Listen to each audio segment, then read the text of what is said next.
ഭദ്രം മൃത്യുമുക്തിം നമാമ്യഹം.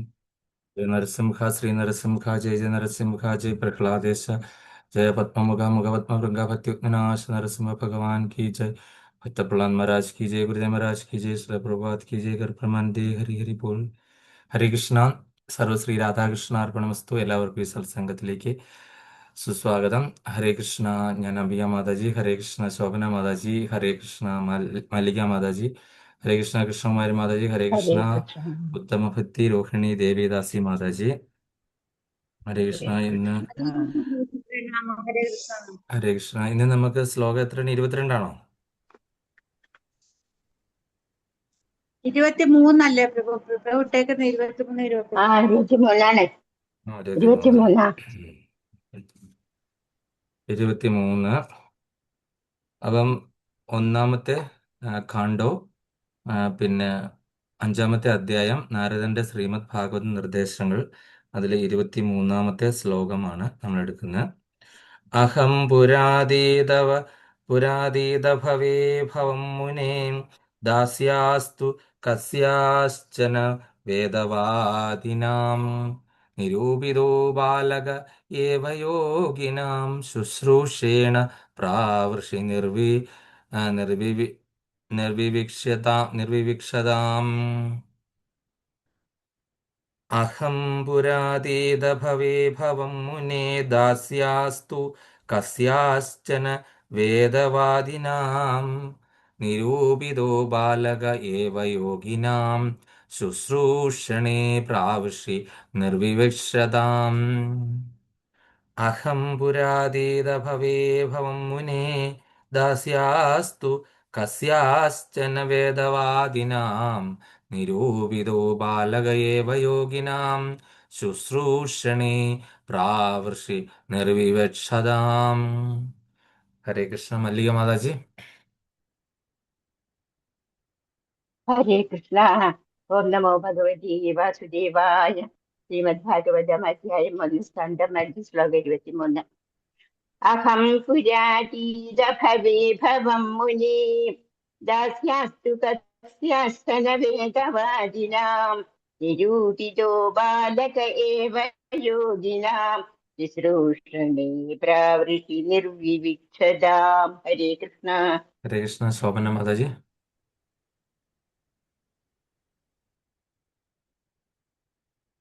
മാതാജി മ്യൂട്ടാ.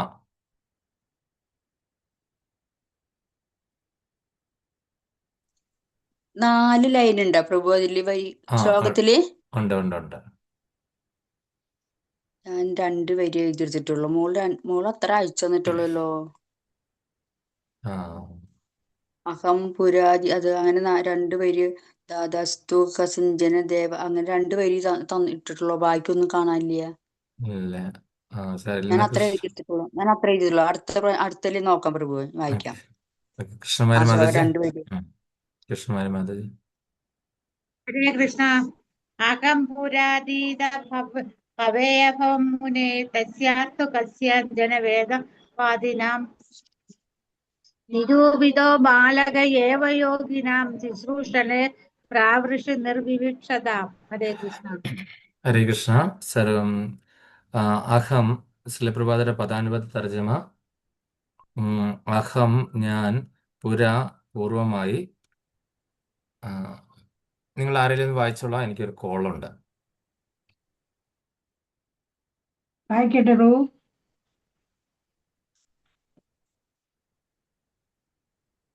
അഹം ഞാൻ, പൂർവമായി, അതീതഭവേ പൂർവയുഗത്തിൽ അഭവം ആയിത്തീരുന്നു. മുനെ ഓ മുനി, ദാസ്യ ദാസി, തു എന്നാൽ, കസ്യാശന നിശ്ചയമായും, വേദവാദിനാം വേദാന്ത അനുവർത്തികളെ നിരൂപത വ്യാപൃതരായി, ബാലക ബാലസേവകൻ, ഏവ മാത്രം, യോഗിന ഭക്തരുടെ ശുശ്രൂഷണ സേവനത്തിൽ, പ്രാവുഷി വർഷകാലത്തെ 4 മാസ കാലയളവിൽ, നിർവിഷതാം ഒരുമിച്ച് ജീവിച്ചു. വിവർത്തനം. ശീലപ്രഭുവാദ് കീജെ. അല്ലയോ മുനി, മുൻ യുഗത്തിൽ വേദാന്ത തത്വങ്ങൾ അനുവർത്തിക്കുന്ന ബ്രാഹ്മണരുടെ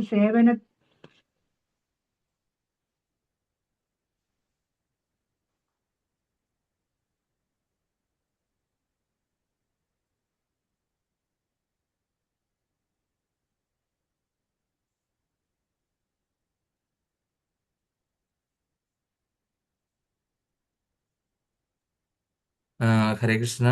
വിവർത്തനം ഭാവാർത്ഥം ദിവ്യങ്കരി ചേസി ഭക്തിവേദാന്ത സ്വാമി ശില പ്രഭുപാദ് ജയശില പ്രഭുപാദ്. അല്ലയോ മുനി, മുൻ യുഗത്തിൽ വേദാന്ത തത്വങ്ങൾ അനുവർത്തിക്കുന്ന ബ്രാഹ്മണരുടെ സേവനത്തിൽ നിയുക്തമായ ഒരു ദാസിയുടെ പുത്രനായി ഞാൻ ജനിച്ചു.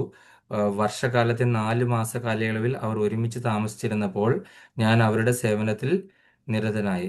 ഹരേ കൃഷ്ണ. ഞാൻ അംബിയ മാതാജി. ഭാവാർത്ഥം. ഭാവാർത്ഥം. ജയശ്രീല പ്രഭുപാദ് കി ജയ്. ഭഗവത് ഭക്തിയുത സേവനത്താൽ അത്യന്തം അധികതരമാകുന്ന വിസ്മയത്തെ ശ്രീ നാരദമുനി ഈ ഗ്രന്ഥത്തിൽ സംക്ഷേപമായി വിശദീകരിച്ചു. വളരെ താഴ്ന്ന കുലത്തിലാണ് അദ്ദേഹം ജന്മം കൊണ്ടത്. യഥോചിതമായ ശിക്ഷണവും ലഭിക്കുകയുണ്ടായില്ല. എങ്കിൽ തന്നെയും തന്റെ സമ്പൂർണ്ണ ശക്തിയും ഭഗവത് സേവനത്തിൽ നിയുക്തമാക്കയാൽ അദ്ദേഹം അനശ്വരമായ അവസ്ഥയിലായി തീർന്നു. ഭക്തിയുത സേവനത്തിന്റെ ശക്തിമത്തായ ഫലമാണിത്. ജീവാത്മാക്കൾ ഭഗവാന്റെ സേവനത്തിൽ പ്രാന്തീയ ശക്തികളാണ്.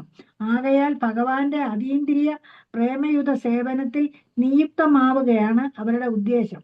അപ്രകാരം നിയുക്തമാകാത്ത ഒരാളുടെ അവസ്ഥയെ മായ എന്ന് വിശേഷിപ്പിക്കുന്നു. ആകയാൽ ഒരാളുടെ പൂർണ്ണ ശക്തിയെയും ഇന്ദ്രിയാസ്വാദനത്തിന് പകരം ഭഗവത് സേവനത്തിൽ പരിവർത്തനക്ഷമമാക്കിയാൽ ഉടൻ മായയുടെ വ്യാമോഹം തൽക്ഷണം നശിപ്പിക്കപ്പെടുന്നു. ഭഗവത് സേവനം ആരംഭിക്കുന്നത് യഥാർത്ഥ ഭഗവത് സേവകരുടെ സേവനത്തിലൂടെയാണെന്ന് ശ്രീ നാരദമുനിയുടെ പൂർവജന്മ ദൃഷ്ടാന്തത്തിൽ നിന്നും വ്യക്തമാകുന്നു. ഭഗവത് ഭക്തരുടെ സേവനമാണ് ഭഗവത് സേവനത്തെക്കാൾ മഹത്തരമെന്ന് ഭഗവാൻ അരുളി ചെയ്യുന്നു. ഭക്ത സേവനം ഭഗവത്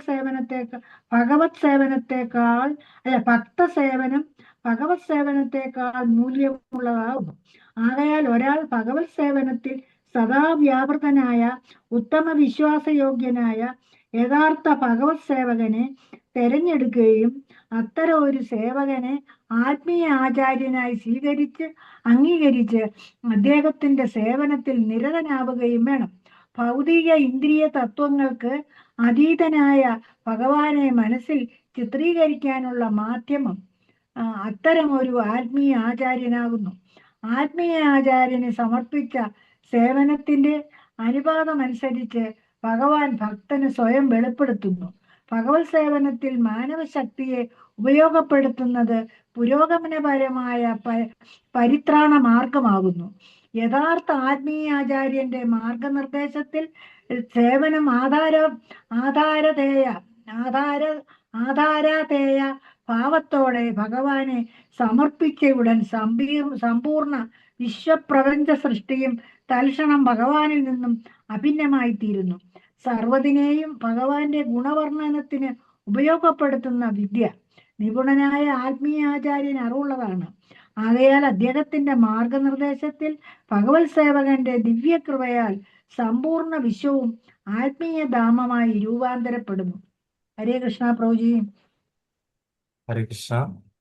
അപ്പൊ നമ്മളിവിടെ വ്യക്തമായിട്ട് കാണാനായിട്ട് സാധിക്കുന്നുണ്ട് ഒരു ഗുരുവിന്റെ ആ ഒരു മഹത്വം, അല്ലെങ്കിൽ ആത്മീയ ആചാര്യന്മാരുടെ മഹത്വമാണ് ഇവിടെ കാണുന്നത്. നാരദമുനി പറഞ്ഞുകൊണ്ടിരിക്കുകയാണല്ലോ, ഇപ്പം വേദവ്യാസനോട് പറഞ്ഞുകൊണ്ടിരിക്കുകയാണ്. നാരദമുനിയുടെ നിർദ്ദേശങ്ങളാണ്, ഭാഗവത നിർദ്ദേശങ്ങളാണ് നമ്മൾ കണ്ടുകൊണ്ടിരിക്കുന്നത്. അപ്പൊ അതില് നാരദമുനി ഇങ്ങനെ പറയുവാണ്, കാര്യം ഞാൻ എൻ്റെ പൂർവ്വജന്മത്തിൽ ആരായിരുന്നു? ഒരു ദാസി പുത്രനായിരുന്നു, അല്ലേ? അപ്പൊ ഞാൻ എന്ത് ലോവർ ആയിട്ടുള്ള, നമ്മൾ ഒരു ദാസിപുത്രൻ എന്നൊക്കെ പറഞ്ഞു കഴിഞ്ഞാൽ എന്തൊരു വിലയുണ്ടല്ലേ? നമ്മുടെ സമൂഹം എന്താണ്, ഒരു ദാസിപുത്രൻ എത്ര വില കൽപ്പിക്കും? ഒരു ദാസി എന്ന് പറഞ്ഞാൽ എന്താ, മറ്റുള്ളവരുടെ വിഴുപ്പുകളൊക്കെ അലക്കി അവരുടെയൊക്കെ വീടും വൃത്തിയാക്കി അവരുടെ എച്ചില് കഴുകി അവരുടെ ആട്ടിൻതുപ്പും എല്ലാം കേട്ട് സഹിച്ചു കിടക്കുന്ന ആ ഒരു കാറ്റഗറിയിലുള്ള ഒരാള്.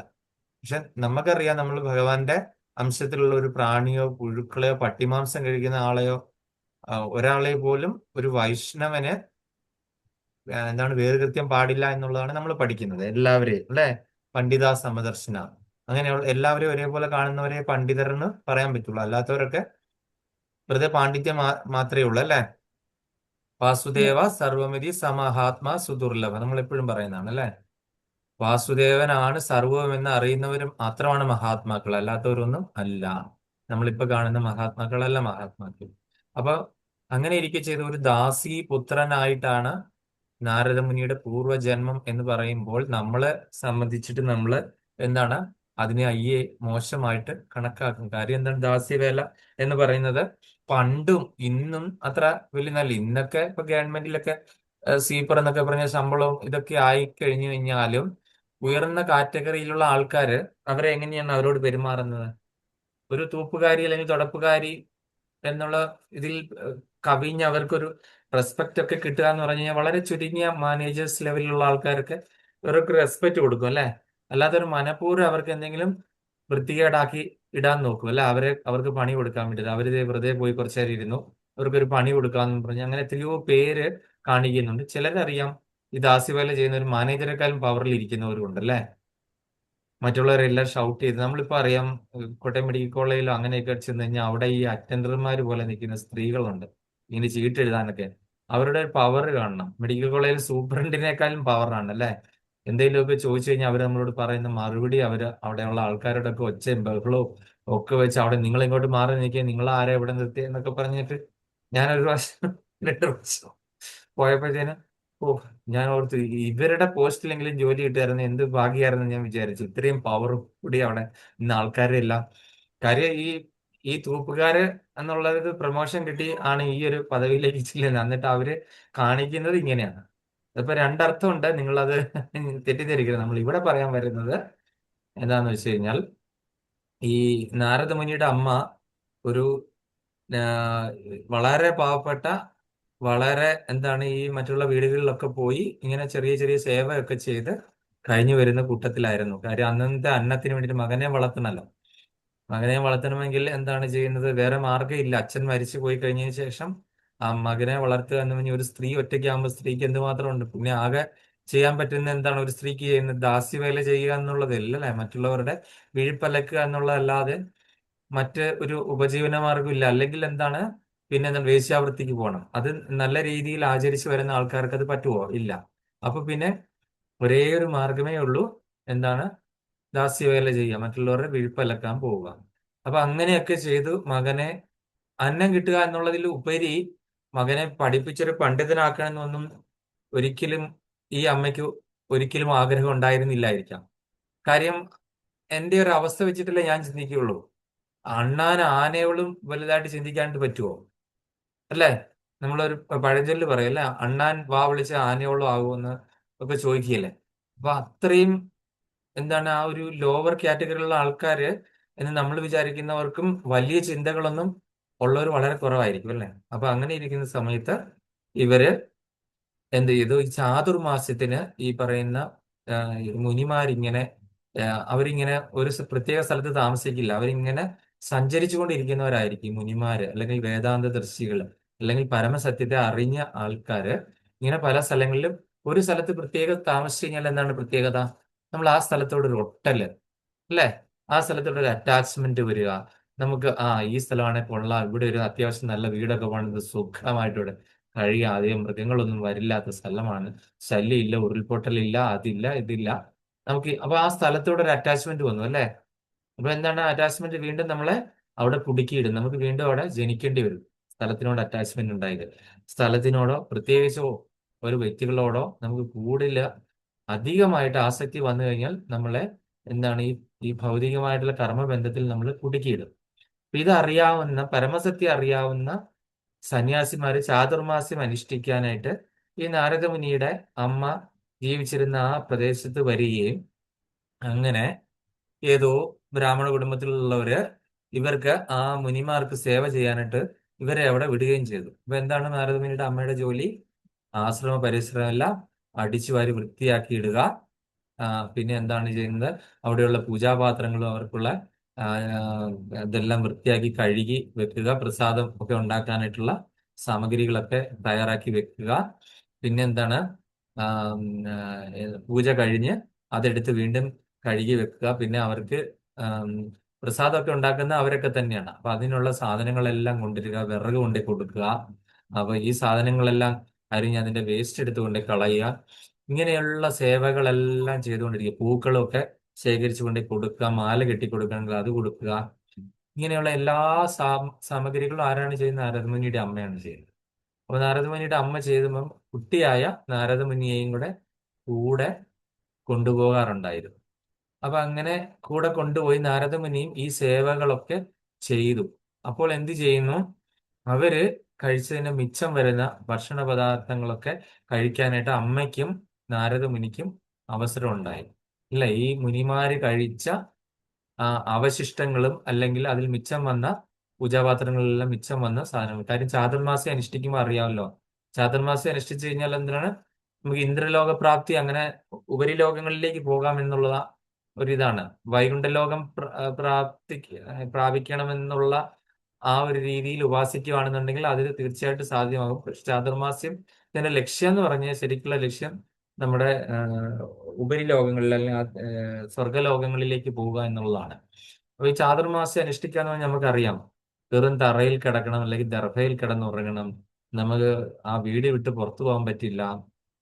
പിന്നെ എന്താണ്, ഒരു മാസം ചിലപ്പം പരിപ്പുൽപ്പന്നങ്ങളായിരിക്കും വർജ്യം, പയറുൽപ്പന്നങ്ങളായിരിക്കും, ചിലപ്പോൾ തൈരും പാലും വർജ്യമായിരിക്കും ചില മാസങ്ങൾ. ഇപ്പൊ ചാതുർമാസം തുടങ്ങി, ചാതുർമാസത്തിലെ 1-ാം മാസമാണ് നടന്നുകൊണ്ടിരിക്കുന്നത് ഇപ്പോൾ. അപ്പൊ ഈ ചാതുർമാസം അനുഷ്ഠിക്കുന്നതിന് ഒരുപാട് ചടങ്ങുകളാണ്. അപ്പൊ അതുകൊണ്ടാണ് പ്രഭുപാദർ നമ്മളോട് എപ്പോഴും പറഞ്ഞത്, ഈ ചാതുർമാസം അനുഷ്ഠിച്ച് അത്ര കഷ്ടപ്പെടേണ്ട എന്ന ആവശ്യമില്ല. നമ്മൾ ഇതെല്ലാം എന്താണ്, ആകെ ഒരു 15 ദിവസത്തിൽ കൂടുമ്പോൾ ഒരു ഏകാദശി മാത്രം എടുത്തു കഴിഞ്ഞാൽ നമുക്ക് വളരെ ഈസി ആയിട്ട് പോകാൻ പറ്റും. ചാതുർമാസം അനുഷ്ഠിക്കുന്നത് എത്ര പാടുപെട്ടാന്നറിയാം. ഇലക്കറികൾ കൂട്ടാൻ പറ്റില്ല. എനിക്ക് തോന്നുന്നു ആദ്യത്തെ ഈ മാസം ഇലക്കറികളാണെന്ന് തോന്നുന്നു വർജ്യം, ഈ കർക്കിടക മാസത്തിലുള്ള ഈ സമയത്ത്. ഓരോ മാസത്തിൽ ഇന്നത് കഴിക്കാൻ പാടുള്ള ഇന്നത് ഒഴിവാക്കണം എന്നുണ്ട്. അപ്പം ഇതിന്റെ റെമനൻസ് എന്ന് പറയും, അതായത് അവശിഷ്ടങ്ങള്. അതായത് നമ്മള് നിങ്ങൾക്കൊക്കെ കണ്ടിട്ടുണ്ടോ എന്ന് അറിയത്തില്ല, എത്ര പേർക്ക് സേവ കിട്ടിയിട്ടുണ്ട്. നിങ്ങൾ അപ്പൊ ഇനീഷ്യേഷൻ എടുത്തിട്ടുള്ള ആരും ഇവിടെ ഇല്ലാത്തവരെ അറിയത്തില്ല. നമുക്ക് വലിയ മഹാരാജാക്കന്മാർ വരുമ്പം ഇവിടെ എന്റെ ഗുരുപ്രഭുവിനൊക്കെ സേവ കിട്ടാറുണ്ട്. ഗുരുമഹാരാജൊക്കെ ഇവിടെ വന്നിട്ടുണ്ട് ഈ ഒരു സ്ഥലത്ത്. അപ്പൊ നമ്മുടെ എന്റെ ഗുരുപ്രഭു, എന്റെ രവി ഗൗരംഗ പ്രഭു എന്ന് പറയും, അദ്ദേഹം എന്റെ ശിക്ഷാഗുരുവാണ്. അദ്ദേഹത്തിനൊക്കെ സേവ കിട്ടിയിട്ടുണ്ട് 2017 ഗുരുമഹാരാജ് വന്നപ്പോൾ. ആ സേവ കിട്ടുമ്പോഴത്തേന് എല്ലാവരും എന്താണ്, ഒരേ ഒരു കാര്യം എന്താണ്, ഗുരുമഹാരാജിന്റെ ഡ്രസ്സ് ഊരിയത് കഴുകിയിടുക, അതുപോലെ തന്നെ എന്താണ്, അദ്ദേഹത്തിന്റെ പ്ലേറ്റിൽ എന്തെങ്കിലും ഒരു മണി മിച്ചം ഉണ്ടെങ്കിൽ ആ എച്ചിലെടുത്ത് കഴിക്കുക, ഇങ്ങനെയൊക്കെയാണ്. അതുപോലെ മനഃപൂർവ്വം എന്താണ്, ഗുരുമഹാരാജ് ഭക്ഷണം കഴിച്ച് തീരുന്നതിന് മുൻപേ അവർ ചെന്ന് വാങ്ങിക്കും. കാര്യം എന്താണ്, എന്നിട്ട് എല്ലാ ശിഷ്യന്മാരോട് കൂടി ഓരോ മണി ചോറോ എന്താണ് അതിൽ നിന്ന് മിച്ചെടുത്ത് കഴിക്കും. കാര്യം ഇതിനെ മഹാമഹാപ്രസാദം എന്നാണ് പറയുന്നത്. ഭഗവാൻ കഴിച്ചു കഴിഞ്ഞാൽ അത് പ്രസാദമാകുള്ളൂ. ഭഗവാന്റെ പരമഭക്തൻ കഴിച്ചു കഴിഞ്ഞാൽ അതിനെ മഹാമഹാപ്രസാദം എന്ന് പറയും. കാര്യം ഭഗവാന്റെ എന്താണ്, ഭഗവാൻ കഴിക്കുന്ന പ്രസാദം, കഴിച്ച പ്രസാദത്തിന്റെ ഇത് കഴിക്കുന്നതിനേക്കാളും കൂടുതൽ ഇഷ്ടം ഭഗവാന്റെ പരമഭക്തന്മാര് കഴിച്ച അവശിഷ്ടം കഴിക്കുന്നതാണ് ഭഗവാന് കൂടുതൽ ഇഷ്ടം. അത് ഭഗവാൻ തന്നെ കാണിച്ചു കൊടുത്തു അല്ലേ? എങ്ങനെയാണ്, ഏത് ലീലയിൽ കൂടെയാണ് നമ്മളത് കണ്ടത്? ആർക്കാ പറയാൻ പറ്റുന്നത്? നാരദമുനി കഴിച്ചിട്ട് മറ്റേ ശിവനും പാർവതിയുടെ അടുത്ത് വന്നിട്ടല്ലേ മഹാദേവൻ ചോദിക്കുമ്പോ അല്ലെ, ഒരു വറ്റ് കൈ നഖത്തിന്റെ അടിയിൽ നിന്ന് കിട്ടിയിട്ട്. അത് ജഗന്നാഥപുരിയിലെ ലീല. ആ ഒരു ലീല ആ ഒരു മഹാവിഷ്ണുവിന്റെ ലീല അത് എച്ചിലല്ല. നാരദമുനി അത് എച്ചിലിന്റെ ആ കഥയല്ല മാതാജി. അത് എച്ചിലല്ല, നഖത്തിന്റെ ഇടയിൽ നിന്നല്ല എടുത്തത്. പാഞ്ചാലിയുടെ അവിടെ ദുർവാസാവ് അതെ ചെന്നപ്പോ അതെ അതെ. അത് എച്ചിലാണ് എടുത്തത് അല്ലേ? പിന്നെ വേറൊരു, ഞാനിപ്പോ പിന്നെ ഉദ്ദേശിച്ചതല്ല.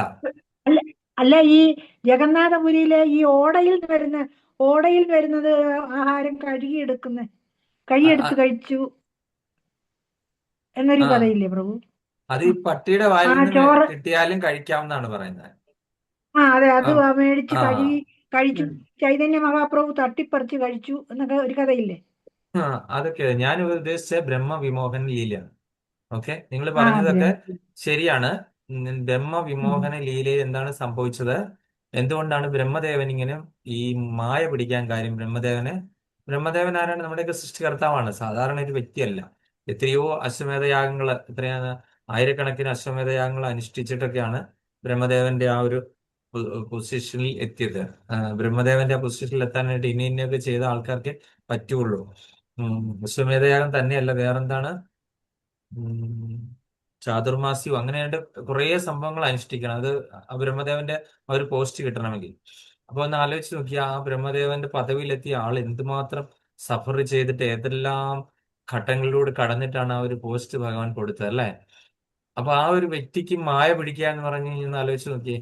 നമ്മൾ കണ്ട കഥ എന്താണ്? ബ്രഹ്മാവിനെ മോഹിപ്പിച്ചു. എന്താണ് മോഹിപ്പിച്ചത്?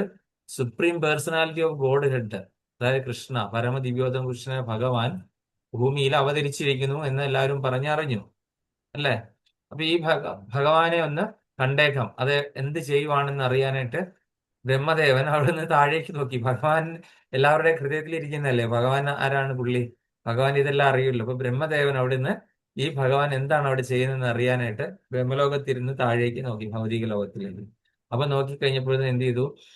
ഈ ഭഗവാനും കൂട്ടുകാരും എല്ലാരും കൂടെ കൂടി കളിക്കുകയൊക്കെ ചെയ്യാണ്. അപ്പൊ എന്ത് ചെയ്തു? അവിടെ നിന്ന് മധുമങ്ങള് എടുത്തിട്ട് എന്ത് ചെയ്തു? അവിടെ ഇരുന്ന് ഖീർ എടുത്തിട്ട് എല്ലാം വായിലേക്ക് കുത്തിക്കയറ്റി, ഭഗവാന് കൊടുക്കാതെ.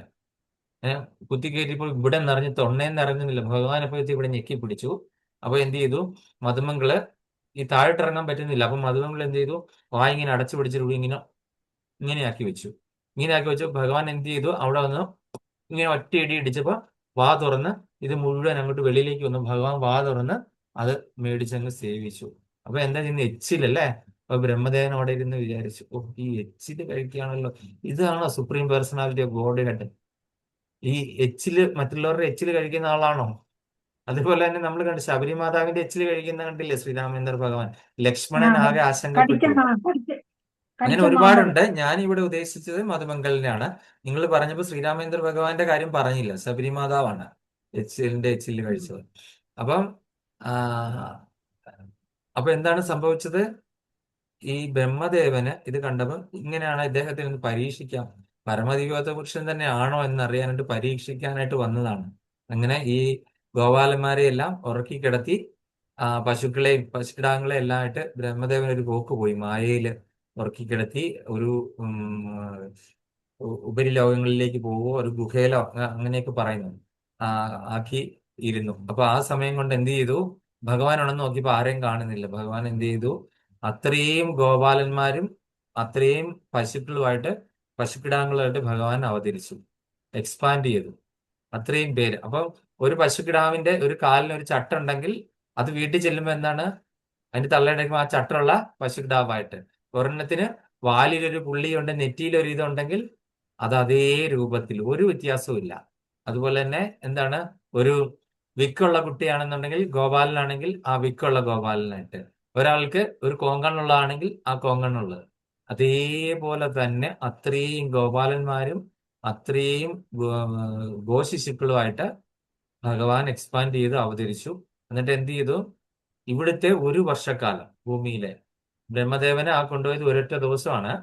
ഇവിടുത്തെ ഒറ്റ വർഷക്കാലം ഭൗതിക ലോകത്തെ എന്ത് ചെയ്തു? ഭഗവാൻ അതായത് ഈ എന്താ പറയുക, ഈ ഗോപികമാരൊക്കെ ആഗ്രഹിച്ച ഭഗവാനെ ഒരു ദിവസമെങ്കിലും എന്റെ കുട്ടിയായി കിട്ടണമെന്ന് ഒരുപാട് ആഗ്രഹിച്ചാണ് അല്ലെ? എല്ലാ ദിവസവും ഭഗവാൻ വനത്തിലേക്ക് പോകുമ്പോൾ ഇങ്ങനെ കണ്ണെത്താ ദൂരത്ത് വരെ ഭഗവാനെയും ബലരാമനെയും ഇവരെല്ലാം യാത്രയാക്കും. ഈ കുട്ടി എന്റെ മോനായിട്ട് പിറന്നിരുന്നെങ്കിൽ ഗോപികമാരൊക്കെ ഭയങ്കരമായിട്ട് ആഗ്രഹിച്ചിരുന്നു അല്ലെ? ആ കുട്ടിയുടെ സൗന്ദര്യമൊക്കെ കണ്ടു കഴിഞ്ഞിട്ട് ഒന്ന് എടുത്ത് താലോലിക്കാമായിരുന്നു. അതുപോലെ തന്നെ ഓരോ പശുക്കൾ ആഗ്രഹിച്ചിരുന്നു, ഈ ഭഗവാന് എന്റെ അകട്ടിൽ നിന്ന് പാല് കുടിച്ചിരുന്നെങ്കിൽ എന്ന് ആഗ്രഹിച്ചു. ഓരോ പശുക്കൾ സാധാരണക്കാരല്ല അല്ലെ? പശുക്കളെല്ലാം ഋഷിവര്യന്മാരൊക്കെയാണ് ഭഗവാനുമായിട്ട് ഒത്തുലീല ചെയ്യാനായിട്ട് ഇവിടെ അവതരിച്ചത്. ഈ പശുക്കളും ഗോപികമാരും ഒന്നും സാധാരണക്കാരല്ല. എല്ലാവരും അവരുടെ പൂർവ്വജന്മത്തിൽ ഒരുപാട് വർഷങ്ങളായിട്ട് ഭഗവാന്റെ കൂടെ അസോസിയേറ്റ് ചെയ്യാൻ കാത്തിരുന്ന പുണ്യാത്മാക്കളാണ് അവരൊക്കെ. അപ്പൊ എന്ത് ചെയ്തു? ഈ കുട്ടികളൊക്കെ എന്ത് ചെയ്തു? ഈ ഒറ്റ വർഷക്കാലം എന്ത് ചെയ്തു? ഗോപികമാർക്ക് ഈ സ്വന്തം കുട്ടിയോട് പ്രത്യേക താല്പര്യം. ഇത്രയും നാളും ചീത്ത അടി പറഞ്ഞുകൊണ്ടിരുന്ന ആ കുട്ടികളെ ഒക്കെ എന്ത് ചെയ്തു? പിടിച്ചു വാത്സല്യിക്കാനും കെട്ടിപ്പിടിച്ച് ഓമനിക്കാനും ഉമ്മ കൊടുക്കാനും അവർക്ക് വേണ്ട ഭക്ഷണങ്ങളെല്ലാം ഉണ്ടാക്കി കൊടുക്കുകയും എത്ര താല്പര്യത്തോടെയാ കൊടുക്കുന്നത്.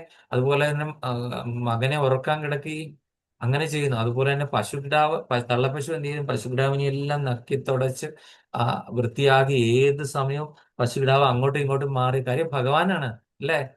ഇങ്ങനെ സർവാകർഷകനല്ലേ കൃഷ്ണൻ. അപ്പൊ കൃഷ്ണൻ ഇങ്ങനെ വന്ന് സ്വന്തം ഒരു പശുക്കിടാവായ അകട്ടിൽ നിന്ന് പാല് കുടിക്കുക എന്ന് പറഞ്ഞാൽ എത്ര ഭാഗ്യാണ്. അഹോ ഭാഗ്യം, അഹോ ഭാഗ്യം എന്ന് ബ്രഹ്മദേവൻ ദാമോദരയിലെ കണ്ടുകൊണ്ട് പറഞ്ഞാണ് അല്ലേ. അതേപോലെ ഈ ഒറ്റ വർഷക്കാലം എല്ലാവർക്കും ഭഗവാൻ അവരുടെ മനോകാമനകള് കാണിച്ചു കൊടുത്തു. അപ്പൊ ബ്രഹ്മദേവൻ അവിടെ നിന്ന് മനസ്സിലായി. നോക്കിക്കഴിഞ്ഞപ്പത്തിന് എന്ത് ചെയ്തു? എത്രയായിരം കൃഷ്ണന്മാരാണ് ദേവി നോക്കിയപ്പോ, ഓരോ പശുക്കിടങ്ങളായിട്ടും അതുപോലെ തന്നെ ഗോപാലന്മാരുമായിട്ട്. ബ്രഹ്മദേവൻ മനസ്സിലായി, ഇത് സാധാരണ ആളോടല്ല ഞാൻ കളിച്ചത്, അത് കാരണം ഞാൻ തോറ്റു തുന്നം പാടി എന്ന് പറഞ്ഞ് ബ്രഹ്മദേവൻ എന്ത് ചെയ്തു? അവിടെ വന്ന് ഭഗവാന്റെ അടുക്ക് വന്ന് ക്ഷമ ചോദിച്ച്, ബ്രഹ്മദേവന്റെ ഒരു സ്തുതിയുണ്ട്, അത് കഴിഞ്ഞിട്ട് ബ്രഹ്മസ്തുതിയുണ്ട്, അത് കഴിഞ്ഞിട്ട് എന്താണ് ഇവരെ എല്ലാം മടക്കി കൊടുക്കുന്നു. അപ്പൊ ഭഗവാൻ ആ രൂപത്തിൽ നിന്ന് മാറുന്നു. എന്നിട്ട് ഇവരെ പിറ്റേ ദിവസം വീട്ടിൽ ചെല്ലുന്ന എന്നത്തെ കാര്യമാണ് പറയുന്നത്. ഒറ്റ വർഷം മുൻപത്തെ കാര്യമാണ് ഈ കുട്ടികളൊക്കെ പറയുന്നത്. ഒറ്റ വർഷം മുൻപേ ഭഗവാൻ എന്ത് ചെയ്തു? ആരെ കൊന്നു എന്നാണ് പറയുന്നത്? അഘാസുരനെ. ഈ ബ്രഹ്മവിമോഹന ലീല നടന്ന് വീട്ടിൽ ചെന്ന് കുട്ടികളൊക്കെ പറയുന്നത് ആരെ കൊന്ന കാര്യമാണ് പറയുന്നത്? അഘാസുരനെ. ഒറ്റ വർഷം മുൻപേ കൊന്നാണ്. അറിയാമല്ലോ, ഈ കുട്ടികളൊക്കെ ഒരു പാമ്പ് ഇങ്ങനെ, അഘാസുരൻ പാമ്പിന്റെ രൂപത്തിൽ വന്നിട്ട് വാ വിളിച്ചിങ്ങനെ ഇരുന്നപ്പം കുട്ടികളൊക്കെ ഈ ഗുഹയാണെന്ന് വെച്ചിട്ട് കളിക്കാനായിട്ട് അങ്ങോട്ട് കയറി. അപ്പൊ ഈ എന്ത് ചെയ്തു? കൃഷ്ണനും ഓടി ചെന്ന് കയറി. കൃഷ്ണന് മനസ്സിലായി ഇത് ആരാന്നൊക്കെ അല്ലേ. അപ്പൊ അവിടെ നിന്ന് ഈ വായടച്ചിട്ട് ഇവരെ കൊല്ലാൻ ശ്രമിച്ചപ്പോ കൃഷ്ണൻ എന്ത് ചെയ്തു? വലുതായി ചെറുതായി വലുതായി അങ്ങനെയൊക്കെ അഗാസുരന്റെ വാ വിളർത്തി അഗാസുരനെ വധിച്ചു. എന്നിട്ട് ആ പാമ്പ് ചത്തു എന്നൊക്കെ പറഞ്ഞ് ഉള്ള കാര്യങ്ങളാണ് ഇവര് വീട്ടിൽ ചെന്ന് പറയുന്നത്. അപ്പൊ വീട്ടുകാർക്ക് സംശയം തോന്നി, ഇത് എന്താണെന്ന് വെച്ചിട്ട്. ഈ കുട്ടികൾ പറയുന്നു പാമ്പിനെ കൊന്നെന്നോ എന്തൊക്കെയോ പറയുന്നു അല്ലേ. അപ്പം ഒരു വർഷമായിട്ട് ഈ കുട്ടികൾ ഇതൊന്നും പറഞ്ഞില്ല. ഇന്നലെ പാമ്പിനെ കൊന്നെന്നും പറഞ്ഞ് ഇവര് ചെന്ന് അവിടെ നോക്കുമ്പോ എന്താണ്? ചീഞ്ചളഞ്ഞ ഒരു ഭയങ്കര ഭീമാകാരനായ പാമ്പിനെയാണ് കാണുന്നത്. ഈ കുട്ടികൾ പറഞ്ഞ സ്ഥലത്ത് ചെന്ന് നോക്കുമ്പോഴത്തേക്ക് അല്ലേ. അപ്പൊ അത് ഭഗവാന്റെ മായ എന്ന് പറയുന്നത്. അപ്പം ഈ ഇവിടെ നമ്മൾ പറഞ്ഞു വന്നത് ഈ എച്ചില് തിന്നുക എന്ന് പറഞ്ഞു കഴിഞ്ഞാൽ എന്താണ്? പരമഭക്തന്മാരുടെ വായിലെ എച്ചില് ഭഗവാൻ എന്താണ്? അമൃതായിട്ട് കണക്കാക്കും. കാര്യം ഭഗവാന് ഭക്തരോട് അത്രയും പ്രിയങ്കരമാണ് അല്ലെ. ഭഗവാന് ഭക്തരെ വെടിഞ്ഞിട്ട് മറ്റൊന്നുമില്ല. അതുകൊണ്ടാണ് ഈ രാധേവൻ പ്രേമത്തോടാണോ കൃഷ്ണ ഞാൻ പാടും ഗീതത്തോടാണോ ഉറപ്പാണല്ലേ.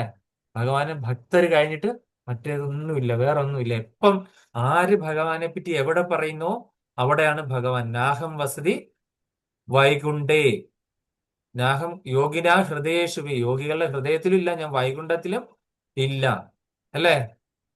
ചിലപ്പോഴൊക്കെ അവിടെ കാണാതിരിക്കാം.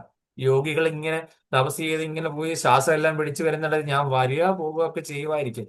പക്ഷെ എത്ര ഗായന്തി മദ്ഭക്ത എന്ന് പറയുന്നു, എവിടെ ആര് എന്നെപ്പറ്റി സ്തുതിക്കുന്നോ പറയുന്നോ ചർച്ച ചെയ്യുന്നോ അവിടെ ഞാൻ ഉറപ്പായിട്ടും കാണും. മറ്റുള്ളതൊക്കെ കാണാതിരിക്കാം, അല്ലെങ്കിൽ വല്ലപ്പോഴൊക്കെ പോകാനില്ല.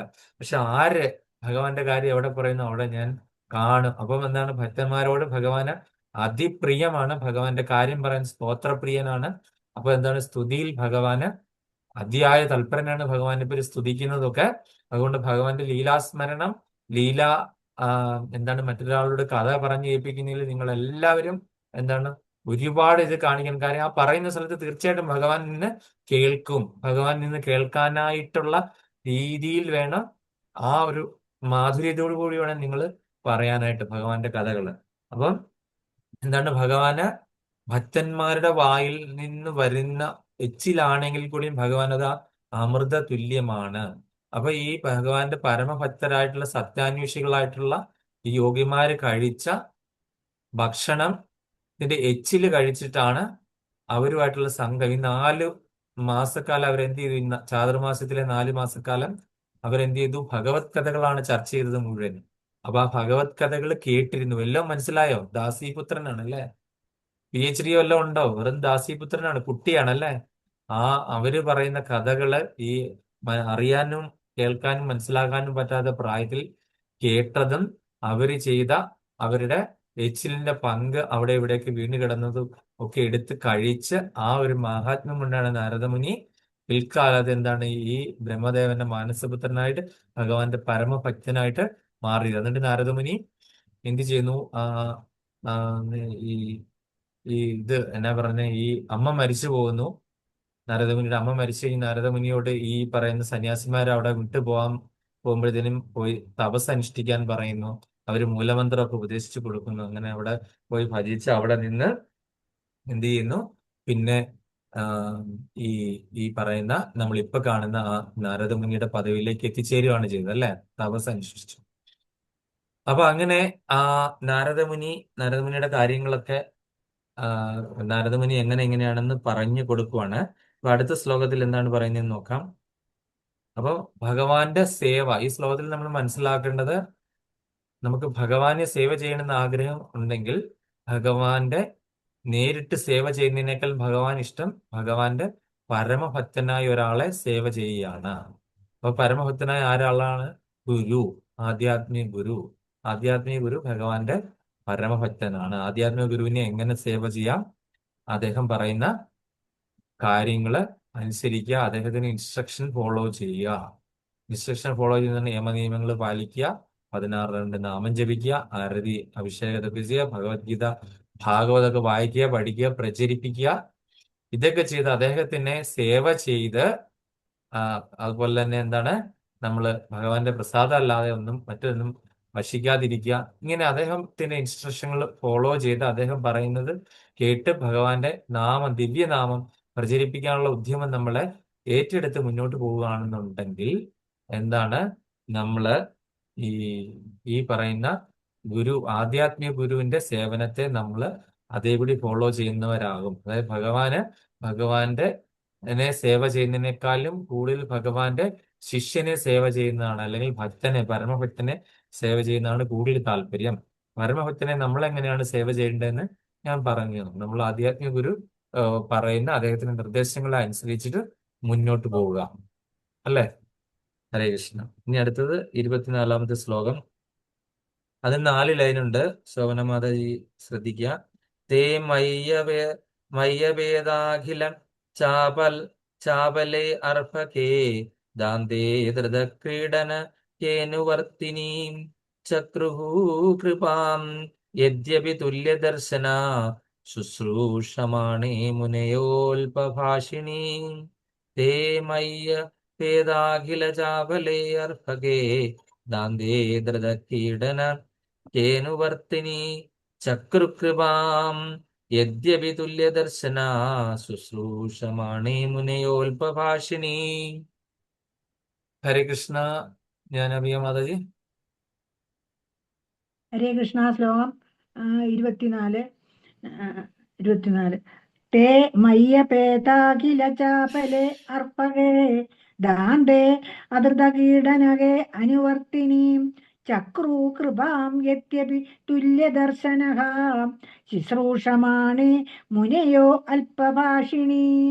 കൃഷ്ണ. മല്ലിക മാതാജി. ഹരേ കൃഷ്ണ. തേ മയ്യവേദാഖില ചാപലേർഭകേ ശാന്തിധൃതക്രീഡനകീനുവർത്തിനി ചക്രുകൃപാം യദ്യപി തുല്യദർശനാ ശുശ്രൂഷമാണേ മുനയോൽപഭാഷിണീ. ഈ കൃഷ്ണ പറഞ്ഞു. ഹരേ കൃഷ്ണ. ശിലപ്രഭാതയുടെ പദാനുപത തർജ്ജമ. ജയ ശിലപ്രഭാത്. തേ അവർ മയി അങ്ങേക്ക് ആപേത വിധേയനാകാതെ അഖില എല്ലാവിധ ചാപലെ വാസനകൾ അർഹകെ ബാലന് ദാന്തേ ഇന്ദ്രിയങ്ങളെ നിയന്ത്രിച്ച് അധൃത ക്രീഡന വിനോദങ്ങളിൽ പരിചിതമല്ലാത്ത അനുവർത്തിനി അനുസരണയുള്ള ചക്രു ദാനം ചെയ്തു കൃപാം അഹൈതുക കൃപ യദ്യപി എന്ന് വരികിലും തുല്യദർശന സമദർശനത്താൽ ശുശ്രൂഷമാണ് അവിശ്വസ്തർക്ക് മുനയ വേദാന്തത്തിന്റെ മുനി അനുവർത്തികൾ അല്പഭാഷിണി ആവശ്യത്തിലധികം സംസാരിക്കാത്ത വിവർത്തനം ഭാവാർത്ഥം ദിവ്യങ്ക ശശി ഭക്തിവേദാന്ത സ്വാമി ശിലപ്രഭാത് ജയ ശിലപ്രഭാത്. സ്വാഭാവികമായി നിഷ്പക്ഷരായിരുന്നിട്ടും ആ വേദാന്ത അനുവർത്തികൾ അവരുടെ അഹൈതുകമായ കൃപയാൽ എന്നെ അനുഗ്രഹിച്ചു. എന്നെ സംബന്ധിച്ചിടത്തോളം ബാലനായിരുന്നിട്ട് കൂടി ഞാൻ ആത്മനിയന്ത്രണമുള്ളവനും അനുസരണാശീലമുള്ളവനും വിനോദങ്ങളിൽ താല്പര്യമില്ലാത്തവനും ആയിരുന്നു. മാത്രവുമല്ല ആവശ്യത്തിലധികം സംസാരിക്കുന്ന പ്രകൃതവും എനിക്കില്ലായിരുന്നു. ഹരേ കൃഷ്ണ. എന്റെ ഭാവാർത്ഥം കൃഷ്ണകുമാരി മാതാജി.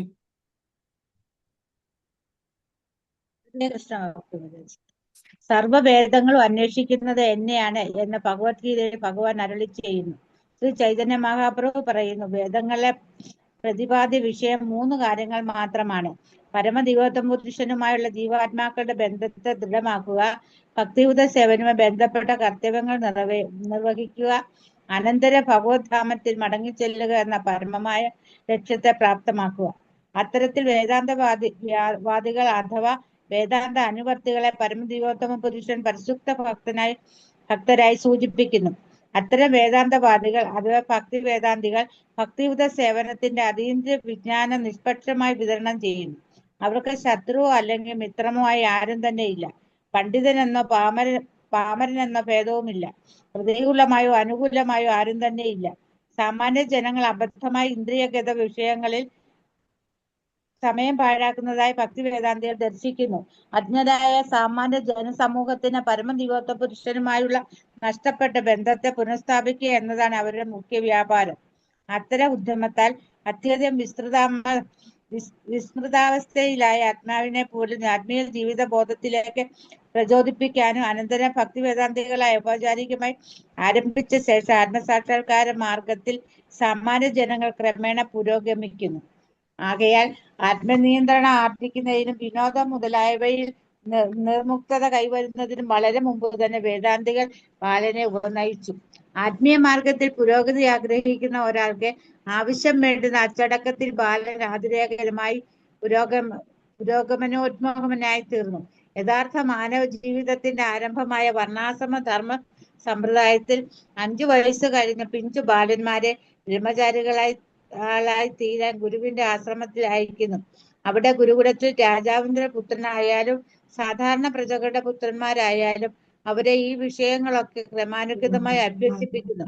രാജ്യത്തെ സൽപ്രജകളെ സൃഷ്ടിക്കാൻ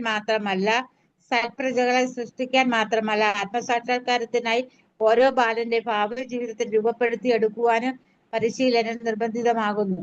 ഉത്തരവാദിത്വ ബോധമില്ലാത്ത ഇന്ദ്രിയാസ്വാദന ജീവിതം വർണ്ണാശ്രമ ധർമ്മ സമ്പ്രദായം അനുവർത്തിക്കുന്ന ബാലന്മാർക്ക് അജ്ഞാതമാകുന്നു. മാതാവിന്റെ ഗർഭപാത്രത്തിൽ പിതാവിനാൽ നിക്ഷേപിക്കപ്പെടുന്നതിന് മുമ്പ് തന്നെ ബാലൻ ആത്മീയ വിവേകത്താൽ സംക്രമിക്കപ്പെടുന്നു. ഭൗതിക ബന്ധനത്തിൽ നിന്ന് മോചിതനായി തീരുന്ന ബാലന്റെ ജീവിത വിജയത്തിന്റെ ഉത്തരവാദിത്വം പിതാവിനും മാതാവിനും ഇരുവർക്കുമാകുന്നു. വിജയകരമായ കുടുംബാസൂത്രണത്തിന്റെ രീതിയാണിത്. ആത്മനിയന്ത്രണമുള്ളവനായി തീരാതെ, വൈരാഗ്യമുള്ളവനായി തീരാതെ, പൂർണ്ണ വിനയമുള്ളവനായി തീരാതെ, ആത്മീയ ആചാര്യന്റെ നിർദ്ദേശങ്ങൾ പാലിക്കുന്ന യാതൊരാളും വിജയിയായി തീരുന്നില്ല. മാത്രവുമല്ല, അപ്രകാരം പ്രവർത്തിക്കാത്ത പക്ഷം ആർക്കും ഭഗവത്ധാമത്തെ തിരിച്ചു പോകാനും സാധ്യമല്ല. ഹരേ കൃഷ്ണ. ഹരേ കൃഷ്ണ. അപ്പൊ നമ്മളിവിടെ നാരദമുനി പറയുന്നതാണ്, അദ്ദേഹം സ്വാഭാവികമായി നിഷ്പക്ഷരായിരുന്നിട്ടും വേദാന്ത അനുവർത്തികൾ അവരുടെ അഹൈതകമായ കൃപയാൽ എന്നെ അനുഗ്രഹിച്ചു. എന്നെ സംബന്ധിച്ചിടത്തോളം ബാലനായിരുന്നിട്ട് കൂടി ഞാൻ ആത്മനിയന്ത്രണമുള്ളവനും അനുസരണശീലമുള്ളവനും വിനോദങ്ങളിൽ താല്പര്യമില്ലാത്തവനും ആയിരുന്നു. മാത്രവുമല്ല, ആവശ്യത്തിലധികം സംസാരിക്കുന്ന പ്രകൃതവും എനിക്കില്ലായിരുന്നു. അപ്പോൾ കുറച്ച് ഗുണങ്ങൾ നമ്മൾ കാണുകയാണ് അല്ലെ. ഒരു വിദ്യാർത്ഥിയെ സംബന്ധിച്ച് നമുക്കറിയാം, ഇപ്പോഴുള്ള കുട്ടികൾക്ക് ജനിച്ച് വീഴുമ്പോഴേ ഉള്ള കുട്ടികൾ എന്താണ്, വയറ്റിൽ നിന്ന് വെച്ചിട്ട് ഇവർക്ക് ഈ മൊബൈൽ എന്ന് വല്ലതും പറഞ്ഞ് ഈ കുട്ടികൾക്ക് അറിയാവോ? ഈ കുട്ടികള് അച്ഛനും അമ്മയും മൊബൈൽ കൈ പിടിച്ചിരിക്കും. നമുക്കറിയാം, ചില ഡിവോട്ടീസ് ഒക്കെ മൊബൈല് കുട്ടികൾ ഉറങ്ങുന്ന സമയത്ത് മാത്രമേ യൂസ് ചെയ്യുള്ളൂ. അതായത് ഗർഭാവസ്ഥയിൽ ഒരു 7 മാസമൊക്കെ കഴിഞ്ഞു കഴിഞ്ഞ് ആ ഒരു സമയത്ത് അവര് മൊബൈൽ പൂർണ്ണമായിട്ട് ഉപേക്ഷിക്കും.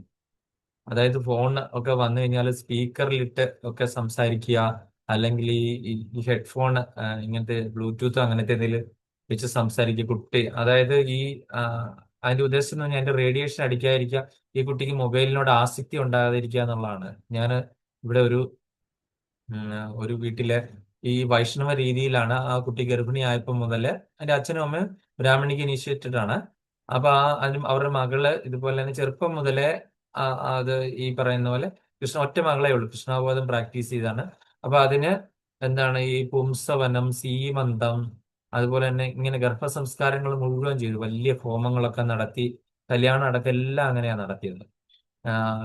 ബ്രാഹ്മണരൊന്നും അല്ലെങ്കിലും ബ്രാഹ്മണര് ചെയ്യുന്ന അതേ രീതിയിൽ ഈ വലിയ ഹോമവും ഒക്കെ കാര്യങ്ങളും ഒക്കെ ചെയ്തിട്ടാണ് അവരുടെ കല്യാണങ്ങളൊക്കെ നടത്തിയതും. അതുപോലെ തന്നെ സംസ്കാരം, അതുപോലെ തന്നെ ശാന്തി മുഹൂർത്തം, അങ്ങനെ അതെല്ലാം അങ്ങനെ കുറിച്ചിട്ട് ഇതെല്ലാം ആ രീതിയിലാണ് നടന്നത്.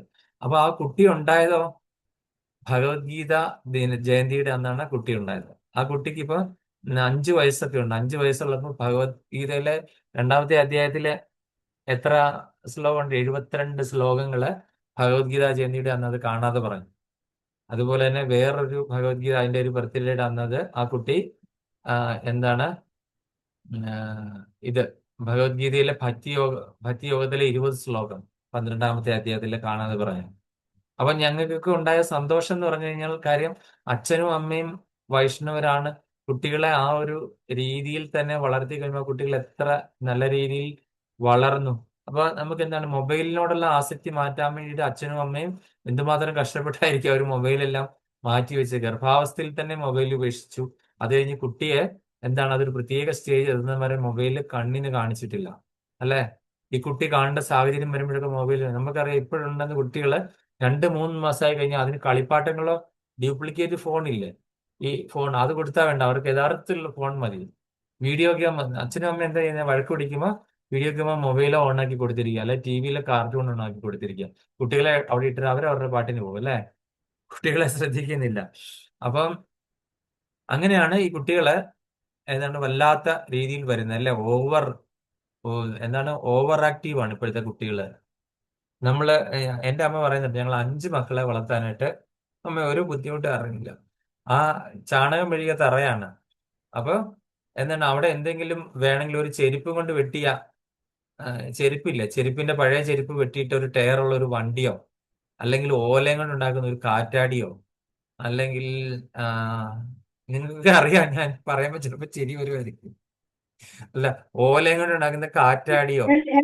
എല്ലാരും അങ്ങനെ ഓല കൊണ്ട് പന്തുണ്ടാക്കും, കണ്ണാടി ആ ഉണ്ടാക്കും, ആ വാച്ച് ഉണ്ടാക്കും, അങ്ങനത്തെ ഓലക്കാൽ എന്തേലും വെച്ച്. കളിപ്പാട്ടൊന്നും മേടിക്കാൻ പൈസ ഇല്ല, അല്ലെ? ഭക്ഷണം കഴിക്കാൻ പോലും അതെ. പൈസ ഇല്ല. ചക്കയും കപ്പയും ഉള്ളത് കൊണ്ടൊക്കെ ജീവിച്ചു പോയി ഇത്രയും പിള്ളേർ. അപ്പൊ അങ്ങനെ ഇത് കൊടുത്ത് ആ പിള്ളേർ അവിടെ ഒരു എന്തേലും കഞ്ഞിയോ കപ്പയോ വാരി കൊടുത്ത് ഈ എന്തേലും 1-2 സാധനങ്ങൾ ആ കുട്ടികൾ അവിടെ ഇരുന്നോളൂ. വലിയ ആക്റ്റീവ് ഒന്നും തോന്നുന്നില്ല. ഇപ്പോഴത്തെ കുട്ടികൾക്ക് ഹൈപ്പർ ആക്റ്റീവാ. കാര്യം അച്ഛനും അമ്മയും കഴിക്കുന്ന എന്താണ്? Fast food. ഈ കുട്ടി ഫാസ്റ്റ് ഫുഡ് കഴിഞ്ഞ കുട്ടിയും ഭയങ്കര ഫാസ്റ്റാ എല്ലാത്തിലും, അല്ലെ? അപ്പൊ അങ്ങനെ ഫാസ്റ്റായി ആ ഒന്നും പറയണ്ട. ഇനി അങ്ങോട്ട് പോയി കഴിഞ്ഞാൽ നമ്മുടെ ടോപ്പിക്ക് വിട്ടുപോകും. അങ്ങനെ ആ ഉള്ള കുട്ടികളാണ് നമുക്കിപ്പം നമുക്ക് കാണാനായിട്ട് സാധിക്കുന്നത്, അല്ലെ? ഇവിടെ ഒരു ഉത്തമ ഭക്തനായിട്ടുള്ള ആ ഒരു കുട്ടിയുടെ കാര്യമാണ് പറയുന്നത്. ആ നാരദമുനി എങ്ങനെയായിരുന്നു എന്ന് പറയുകയാണ്. ഒരു ബാലനായിരുന്നു കൂടെ ഞാൻ ആത്മനിയന്ത്രണം ഉള്ളവനായിരുന്നു. അതായത് അനാവശ്യമായിട്ടുള്ള ആഗ്രഹങ്ങളൊന്നുമില്ല. കിട്ടുന്നതൊക്കെ ഭക്ഷണം കഴിച്ചിട്ട് നമുക്ക് അതിനെ വയറിനെ തൃപ്തിപ്പെടുത്തണമല്ലോ. അതായത് ശരീരം നമുക്ക് മുന്നോട്ട് പ്രവൃത്തി ചെയ്യണമെങ്കിൽ ഭക്ഷണം കഴിച്ചാൽ പറ്റില്ല. അതിനു വേണ്ടിയിട്ട് മാത്രം ഭക്ഷണം കഴിക്കുക. പിന്നെ എന്താണ്, നല്ല അനുസരണാശീലം ഉണ്ടായിരുന്നു. ഈ പറഞ്ഞ മുനിമാരൊക്കെ എന്തെങ്കിലും പറയുകയാണ്, അവിടുന്ന് ഈ സാധനം ഒന്ന് എടുത്തോണ്ട് പോവാ, അല്ലെങ്കിൽ ഇവിടെ ഒന്ന് സഹായിക്കുക, ഇവിടെ ഇരുന്ന് ഈ പൂവിന്റെ ഇതെല്ലാം നടത്തി കൊടുക്ക്, അല്ലെങ്കിൽ ഈ വിളക്കിലേക്ക് ഒന്ന് തിരിയിട്, ഈ വിളക്ക് തേച്ചോണ്ട് പോവാ. ഒരു പൂജ കഴിഞ്ഞ് ഓരോ പൂജ കഴിയുമ്പോൾ വിളക്കെല്ലാം തേക്കണം, അല്ലെ? ഇതൊന്ന് തേച്ചോണ്ട് പോവാ, ഇതൊന്ന് തുടച്ചതാ എന്നൊക്കെ പറയുമ്പോൾ മുനിമാരുടെ കൂടെ നല്ല അനുസരണാശീലനായിട്ടായിരുന്നു നിന്നുകൊണ്ടിരുന്നത്. വിനോദങ്ങളിൽ താല്പര്യമില്ലായിരുന്നു. കുട്ടികൾ വിനോദങ്ങളിൽ താല്പര്യം ഉണ്ടെങ്കിൽ ഈ കുട്ടി എന്ത് ചെയ്യും? ഇവിടെ എന്തെങ്കിലും വിനോദം ഉണ്ടോ? ഈ മുനിമാര് ഇവിടെ ചാതുർമാസം അനുഷ്ഠിക്കുന്നിടത്ത് ഒരു വിനോദമല്ല. കുട്ടിയപ്പോ എന്ത് ചെയ്യും? പുറത്തൊക്കെ എവിടെയെങ്കിലും കുട്ടികളെ കണ്ട അവിടെ കളിക്കാൻ പോയാൽ ഇവിടെ ഇരിക്കാനുള്ള സാധ്യതയില്ല. അപ്പൊ വിനോദങ്ങളിൽ അധികം താല്പര്യം. ഞാനിപ്പോ അതിന്റെ എക്സാമ്പിൾ പറഞ്ഞാണെങ്കിൽ മൊബൈലിൽ കളിക്കാനുള്ള താല്പര്യം. അന്നത്തെ കാലത്ത് കുട്ടികളൊക്കെ പുറത്ത് കളിക്കാൻ പോകുമായിരുന്നു, അല്ലെ? കൂട്ടുകാരുടെ കൂടെ. അപ്പൊ ഈ കുട്ടിക്ക് അങ്ങനെ താല്പര്യം ഇല്ലായിരുന്ന കാരണം ഈ കുട്ടി അവിടെ തന്നെ ഇരിക്കാൻ നിർബന്ധിതനായി. അവിടെ തന്നെ ഇരിക്കാൻ നിർബന്ധിതനാണ് സത്സംഗം, അല്ലെ? അത്രയും എന്താണ് മഹാനായിട്ടുള്ള ആൾക്കാരുടെ സംഘം കിട്ടുക എന്ന് പറഞ്ഞു കഴിഞ്ഞാൽ എത്രയോ ഭാഗ്യമാണ്, അല്ലെ? അപ്പൊ അത് കിട്ടാനുള്ള ഭാഗ്യം ഉണ്ടായി. മാത്രവുമല്ല, ആവശ്യത്തിലധികം സംസാരിക്കുന്ന പ്രകൃതമില്ല, അല്ലെ? നമ്മൾ ഒരുപാട് സംസാരിക്കും. ഒന്ന് ചോദിച്ചു കഴിഞ്ഞാല് 10 നമ്മൾ തിരിച്ചു ചോദിക്കുന്ന പ്രകൃതക്കാരായിട്ടുള്ള കുട്ടികളെ നമ്മൾ കാണുന്നുണ്ടായിരുന്നു, അല്ലെ? നമ്മൾ എന്തെങ്കിലും നമ്മളെ ചോദിച്ച് ചിലപ്പോൾ ചോദ്യം ചോദിച്ച് നമ്മളെ ബുദ്ധിമുട്ടിക്കുന്ന കുട്ടികളും ഉണ്ടല്ലേ? ഇതന്നെ അതന്നെ. എനിക്കറിയാം, എന്റെ 2 പെങ്ങടന്മാരുടെ മക്കളുണ്ടായിരുന്നു അങ്ങനെ. നമ്മളെ ചോദിച്ച് ഇതെന്താണ്, ഈ പശു എന്താണ് ഇങ്ങനെ പാല് ഇങ്ങനെ ഇതുവഴി വരുന്നത്, അതിന്റെ ഈ പാലും കൊണ്ട് എന്നാ ഉണ്ടാക്കുക, അത് കഴിഞ്ഞ് പിന്നെ അതിന് മറുപടി പറഞ്ഞു കഴിഞ്ഞാൽ ഇതെന്താ വെള്ള കളറിൽ വരുന്നത്, കൊച്ചു പ്രായത്തിലാണേ.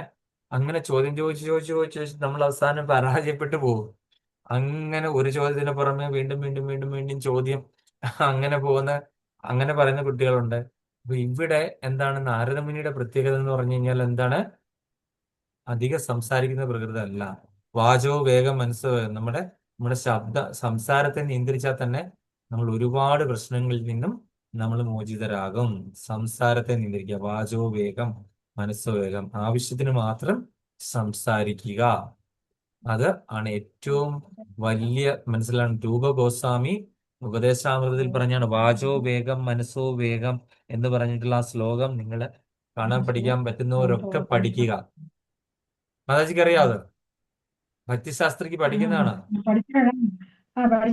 പഠിക്കുന്നുണ്ട്. ഞാനിതൊന്നും പഠിച്ചിട്ടില്ലാത്ത വ്യക്തിയാട്ടോ. ഞാൻ ഉപദേശാമൃതോ ഭക്തിരസാമൃതോ കൈകൊണ്ട് തൊട്ടിട്ടില്ല ഇതുവരെ. ഇനി ഞാൻ അതിനൊരു ക്ലാസ് ഇതൊക്കെ പഠിക്കുന്നുണ്ട്. അതിന്റെ ഒരു ക്ലാസ് എടുക്കണമെന്ന് വിചാരിക്കുക. അങ്ങനെയെങ്കിലും എനിക്ക് പഠിക്കാനെന്ന് എനിക്ക് താല്പര്യം. അപ്പൊ അതുകൊണ്ട് ഞാനിപ്പം ഇവിടുത്തെ ദോഹയിലുള്ള വെള്ളിയാഴ്ചത്തെ ക്ലാസ് ഇപ്പൊ 18ാമത്തെ അധ്യായം തീരാറായി. ഇനി ഒരു 10 ശ്ലോകങ്ങളേ ഉള്ളൂ.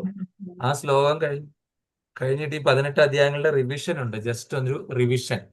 ആ റിവിഷൻ കഴിഞ്ഞ് കഴിയുമ്പോഴത്തേനും ഈ ഭക്തി രസാമൃത സിന്ധു തുടങ്ങണമെന്ന് ആഗ്രഹമുണ്ട്. എല്ലാ വെള്ളിയാഴ്ചയും 11 മണിക്ക്. അപ്പം നിങ്ങൾക്ക് താല്പര്യം ഉണ്ടെങ്കിൽ ആ കൂടെ 11 മണി എന്ന് പറഞ്ഞാൽ നാട്ടിലത്തെ 11 മണിയല്ല, ഇവിടുത്തെ 11 മണി. അപ്പൊ നാട്ടിലത്തെ 12, 1, 1:30. നാട്ടിലത്തെ 1:30 ഉച്ചക്ക്. ഉച്ചക്ക് 1:30.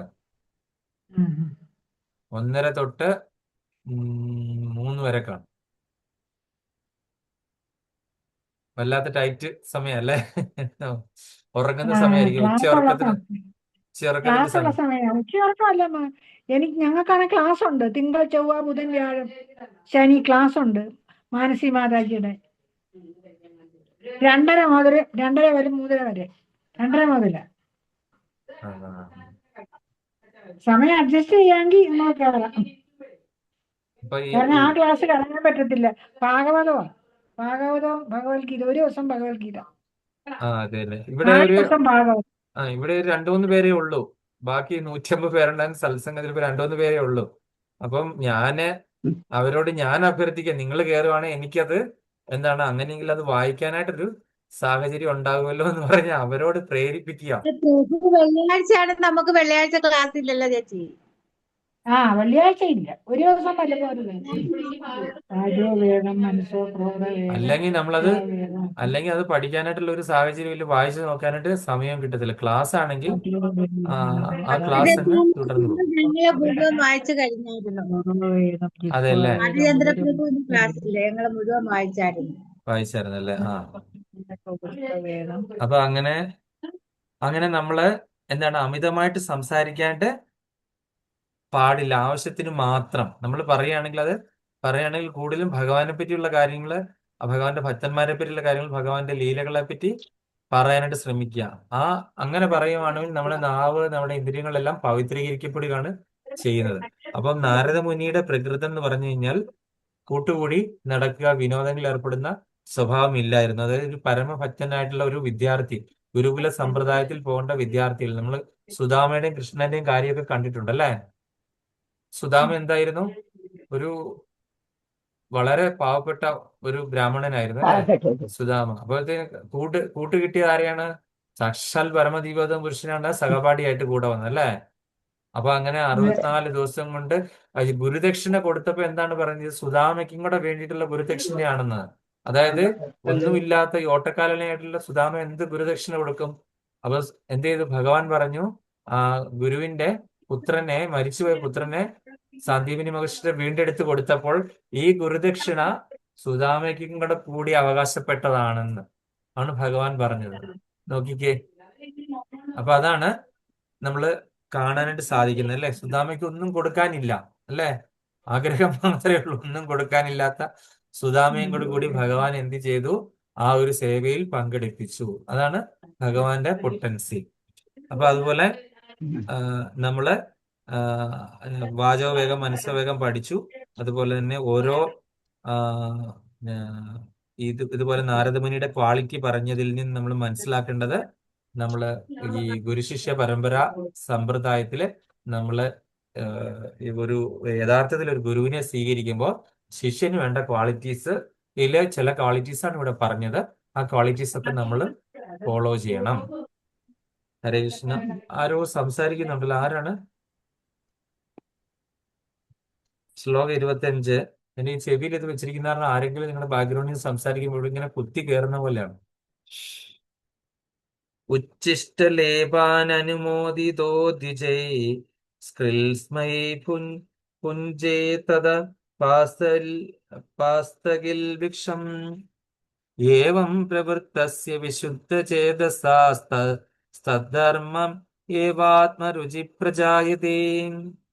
ഉച്ഛിഷ്ടലേപാനനുമോദിതോ ദ്വിജൈ സ്ക്രിൽസ്മാ പുഞ്ചേ തദപാസ്തകിൽ വിഷം ഏവം പ്രവൃത്തസ്യ വിശുദ്ധചേതസാസ്തദ്ധർമ്മ ഏവാത്മരുചി പ്രജായതേ. ഹരേ കൃഷ്ണ. കൃഷ്ണകുമാരി മാതാജി. ഹരേ കൃഷ്ണ. ഉച്ഛിഷ്ടലേപാൻ അനുമോദിതോ ദ്വിജൈ. പ്രഭു അതൊന്നാ വായിക്കണ്ടേ?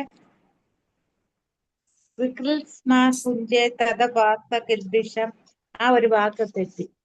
ഏവം പ്രവൃത്തസ്യ വിശുദ്ധ ചേതസ തദ്ധർമ്മ ഏവാത്മരുചി പ്രജായതേ. ഹരേ കൃഷ്ണ. ജ്ഞാനാഭിയ മാതാജി.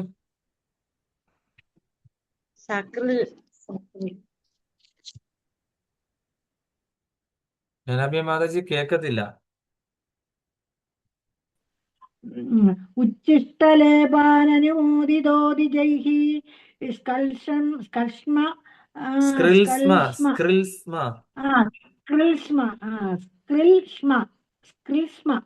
പുഞ്ചേ തപോസ്തൽക്കിൽബിഷം ഏവം പ്രവർത്യസ്യ വിശുദ്ധചേതസാ സദ്ധർമ്മ ഏവാത്മരുചി പ്രജായതേ.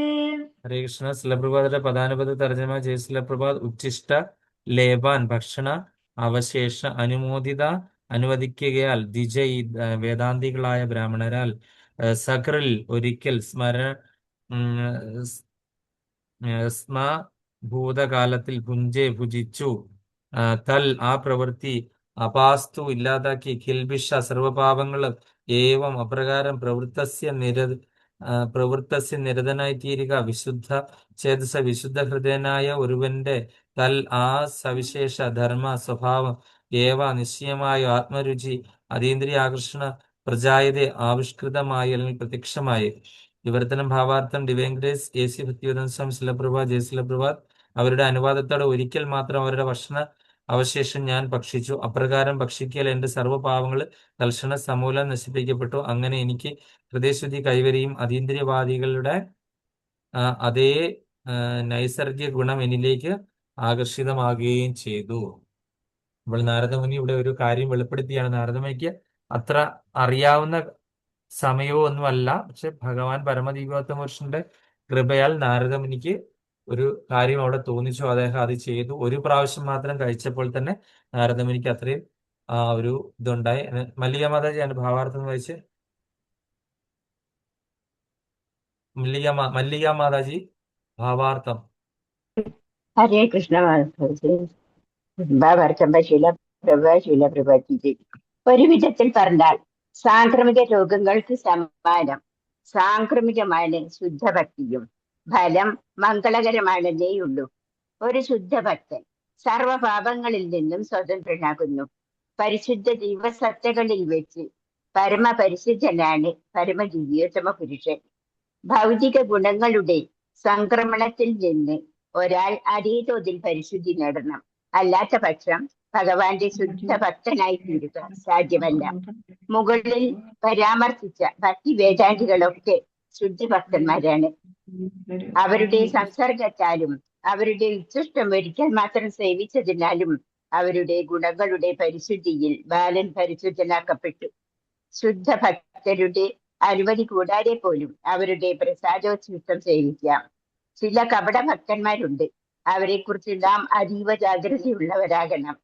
ഭക്തിയുടെ സേവനത്തിൽ പ്രവേശിക്കുന്നതിന് നിരവധി തടസ്സങ്ങളുണ്ട്. എന്നാൽ ശുദ്ധഭക്തരുടെ സംസർഗത്തിലൂടെ എല്ലാ വിഘ്നങ്ങളെയും ദൂരീകരിക്കാം. അങ്ങനെ ഒരു അഭിനവ ഭക്തൻ പ്രായേണ ശുദ്ധഭക്തന്റെ അതീന്ദ്രിയ ഗുണങ്ങളാൽ സമൃദ്ധനായി തീരുന്നു. അതായത് പരമദിവ്യോത്തമ പുരുഷന്റെ നാമരൂപ ഗുണലീലാദികളിൽ ആകർഷിതനായി തീരുന്നു എന്നർത്ഥം. ശുദ്ധഭക്തന്റെ ഗുണങ്ങൾ സംക്രമിക്കൽ എന്നതുകൊണ്ട് അർത്ഥമാക്കുന്നത് പരമദിവ്യോത്തമ പുരുഷന്റെ അതീന്ദ്രിയ കർമ്മങ്ങളിൽ സദാ ശുദ്ധഭക്തിയുടെ മാധുര്യം നുകരുക എന്നതാണ്. ഈ അതീന്ദ്രിയ സ്വാദ് തൽക്ഷണം സർവ ഭൗതിക വിഷയങ്ങളെയും അരുചിയുള്ളതാക്കുന്നു. ആകയാൽ ഒരു ശുദ്ധഭക്തൻ ഭൗതിക പ്രവർത്തനങ്ങളിൽ പിന്നെ ഒരിക്കലും ആകർഷിതനാകുന്നില്ല. ഭക്തിയുത സേവന പാതിയിലെ സർവ അനർത്ഥങ്ങൾക്കും നിവൃത്തി വന്നതിന് ശേഷം ഒരാൾക്ക് ക്രമേണ ഭക്തിയിൽ നിഷ്ഠ, ശ്രേഷ്ഠമായ രുചി, ഭഗവാനോട് ആസക്തി, അതീന്ദ്രിയ ഭാവവികാരങ്ങൾ, ആത്യന്തികമായി ഭഗവാന്റെ അതീന്ദ്രിയ പ്രേമയുധ സേവന തലത്തിൽ നിലയുറപ്പിക്കൽ എന്നിവ യാഥാർത്ഥ്യമാക്കുന്നു. ഈ സർവ അവസ്ഥകളും ശുദ്ധ ഭക്ത സംസർഗത്താലാണ് പുഷ്ടി പ്രാപിക്കുന്നതെന്ന് ഈ ശ്ലോകസാരം. ഹരേ കൃഷ്ണ പ്രഭു. ഹരേ കൃഷ്ണ. അപ്പൊ നമ്മൾ ഇവിടെയാണ് കണ്ടത്, നമുക്ക് എന്താണ് ഈ ഈ പറയുന്ന നമുക്കറിയാം, നമ്മള് ഭക്തിയുത സേവനത്തിന് ഒരുപാട് ഘട്ടങ്ങളുണ്ട് അല്ലേ. നമ്മള് എന്താണ് ഈ ABCD ഒക്കെ നമ്മൾ കണ്ടിട്ടില്ലേ. Association is the first thing അല്ലെ. ഒന്നാമത്തെ കാര്യം അസോസിയേഷൻ ആണ്. സാധുസംഘ അല്ലെ, ഭജനക്രിയ, നാമകീർത്തനം എന്ന് പറഞ്ഞ് നമ്മളിങ്ങനെ ആ 5 പഞ്ചാംഗ ഭക്തി എന്ന് പറഞ്ഞ സംഭവമൊക്കെ രൂപഗോസ്വാമി പറഞ്ഞ പഞ്ചാംഗ ഭക്തിയൊക്കെ നമുക്കറിയാമല്ലോ അല്ലേ. മധുരാവാസം കേട്ടിട്ടില്ലേ? ആ ശ്ലോകം അറിയാം, അതായത് നിങ്ങൾ പഠിച്ചല്ലേ. സാധുസംഘ, നാമകീർത്തന, ഭജനക്രിയ, മധുരാവാസ എന്ന് പറഞ്ഞിട്ടുള്ള ആ ഒരു ശ്ലോകമുണ്ട്. അയ്യോ, നിങ്ങൾക്ക് ഇത്രയും പഠിച്ചിട്ട് അറിയത്തില്ല. ഞാനിങ്ങനെ അവിടെ ഇവിടെ എങ്ങാണ്ട് കേട്ടിട്ടേ ഉള്ളൂ. ഓക്കെ, അല്ലാതെ ഞാൻ ഇതുവരെ നോക്കിയിട്ടില്ല. ഞാൻ അതിന്റെ ഒരു വീഡിയോ ഇട്ടിട്ടുണ്ടായിരുന്നു, കണ്ടായിരുന്നോ? ഈ പഞ്ചാംഗ ഭക്തിയുടെ ഒരു വീഡിയോ ഇട്ടിട്ടുണ്ട്. അത് ആ ഗ്രൂപ്പിൽ ഞാൻ ഷെയർ ചെയ്തിട്ടുണ്ടായിരുന്നു, നോക്കുക. അപ്പൊ എന്താണ് പറഞ്ഞതെന്ന് വെച്ച് കഴിഞ്ഞാൽ, ഇതിലെ നമുക്ക് ഭക്തിയുത സേവനത്തിൽ A for association, B for book reading. അതായത് ബുക്ക് റീഡിംഗ് എന്ന് പറഞ്ഞാൽ എന്താണ്?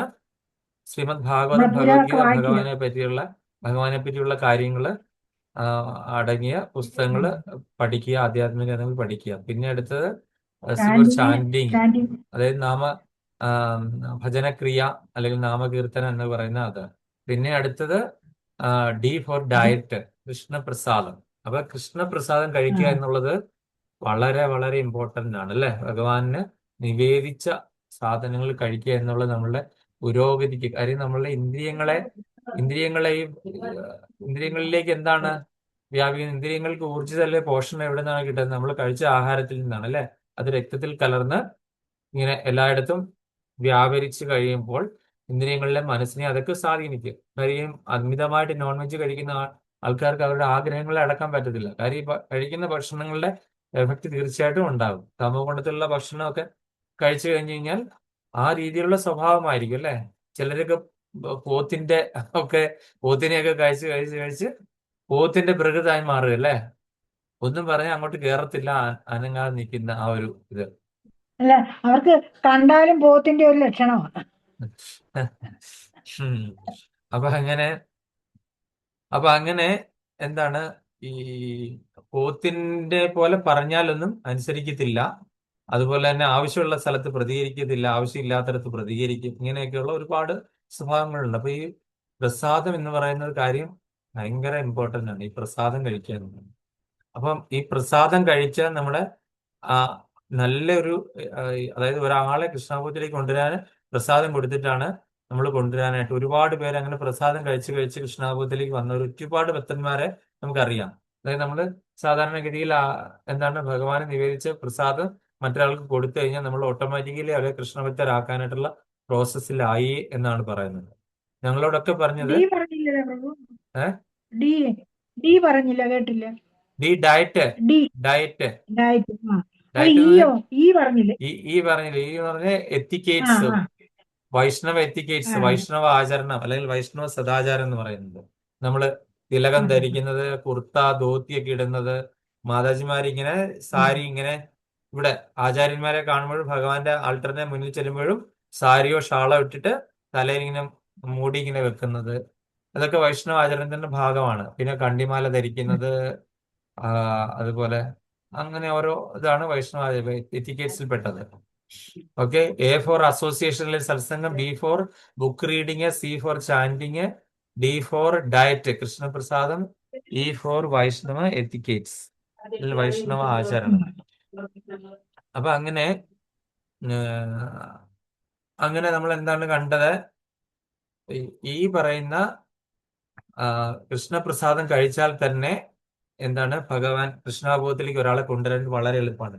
പതുക്കെ പതുക്കെ പതുക്കെ പതുക്കെ എന്താണ് കൃഷ്ണാബോധത്തിലേക്ക് അവർ വന്നു ചേരും. കാര്യം പ്രസാദത്തിന്റെ മഹിമയാണ്, നമ്മളുടെ മഹിമയല്ല.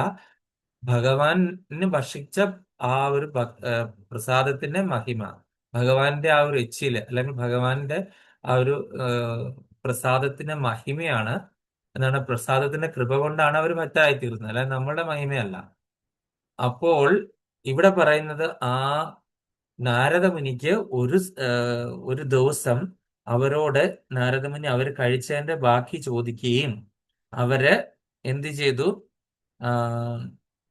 അവരത് കൊടുക്കുകയും അവര് എന്താണ് അങ്ങനെ ആരും അങ്ങനെ പ്രോത്സാഹിപ്പിച്ചില്ല. നമ്മളുടെ എച്ചിൽ മറ്റൊരാൾ കഴിക്കുന്ന ആർക്കെങ്കിലും ഇഷ്ടമാണോ? ഒരാൾ ഇഷ്ടപ്പെടത്തില്ല. പക്ഷെ എന്ത് ചെയ്തു? നാരദമുനി ആവശ്യപ്പെടാനായിട്ട് അദ്ദേഹത്തിന് കാരണം എന്നാന്ന് വെച്ച് കഴിഞ്ഞാൽ ഭഗവാൻ അല്ലെങ്കിൽ കൊച്ചുകുട്ടിക്ക് അങ്ങനെ തോന്നിക്ക് അവരുടെ എച്ചിൽ കഴിക്കണമെന്ന്. പക്ഷെ ആ കുട്ടിക്ക് ഒരു ആഗ്രഹം തോന്നി, ആ കുട്ടി അത് ചോദിക്കുകയും അവരത് കൊടുക്കുകയും ചെയ്തു. അത് കഴിച്ചു കഴിഞ്ഞപ്പോൾ എന്താണ് അവരുടെ നൈസർഗികമായിട്ടുള്ള എല്ലാ ഗുണഗണങ്ങളും നാരദ മുന്നിലേക്ക് വന്നു ചേർന്നു. മഹാപ്രസാദം കഴിച്ചതിലൂടെ ഈ യോഗിവര്യന്മാരുടെ അല്ലെങ്കിൽ അതീന്ദ്രവാദികളുടെ എല്ലാ നൈസർഗിക ഗുണങ്ങളും ഇദ്ദേഹത്തിലേക്ക് വന്നു ചേർന്നു. അല്ലെ? മാറിക്ക് ഒരാളുടെ ജീവിതം തന്നെ മാറ്റിമറിച്ചത് കണ്ടില്ലേ? അതായത് ഈ യോഗികൾ, അതായത് നമ്മളെല്ലാവരുടെ എച്ചില് കഴിക്കാൻ പോവാന്നല്ല അതിന്റെ അർത്ഥം. നമ്മള് എന്താണ് അതുപോലെ ഗുരുമഹാരാജ് പോലെയൊക്കെയുള്ള അതുപോലെ ആൾക്കാരുടെ അവര് കഴിച്ച ഇതിന്റെ ബാക്കി ഉണ്ടെങ്കിൽ അതിന്റെ ഒരു ചെറിയ ഒരു അംശമെങ്കിലും എവിടെയെങ്കിലും സ്ഥലത്ത് വെച്ചിട്ട് നമുക്ക് അതിന്റെ കിട്ടുവാണെന്നുണ്ടെങ്കിൽ അത് ആരും മിസ്സാക്കരുത്. അയ്യോ അദ്ദേഹം കഴിച്ചാണല്ലോ, എച്ചിലാണല്ലോ, ഇതെങ്ങനെ കഴിക്കും നമ്മൾ മറ്റേ ആ ഒരു ഇത് നമ്മൾ ആലോചിക്കുകയും ചെയ്ത്. അദ്ദേഹം ബ്രാഹ്മണനല്ല, അദ്ദേഹം ജന്മം കൊണ്ട് ഇതാണ്, അതുകൊണ്ട് ഞാൻ എന്താണ് അല്ലെങ്കിൽ മറ്റേ ബ്രാഹ്മണന്മാര് അല്ലെങ്കിൽ മറ്റുള്ള ഉയർന്ന കുലത്തിലുള്ള ആൾക്കാർ വെച്ചത് മാത്രമേ ഞാൻ കഴിക്കുകയുള്ളൂ, അങ്ങനെയൊന്നും വിചാരിക്കരുത്.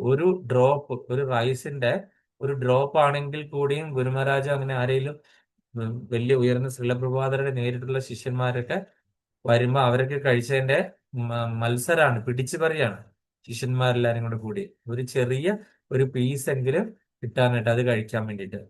എന്നിട്ട് അത് കഴിച്ചിട്ട് അവര് ഭയങ്കര ആനന്ദ നൃത്തം ആറാടുന്നുണ്ട്. പിന്നെ അങ്ങ് ഡാൻസ് തുടങ്ങും ഇത് കഴിച്ചു കഴിഞ്ഞ്. അതാണ് മഹാപ്രസാദത്തിന്റെ പ്രത്യേകത.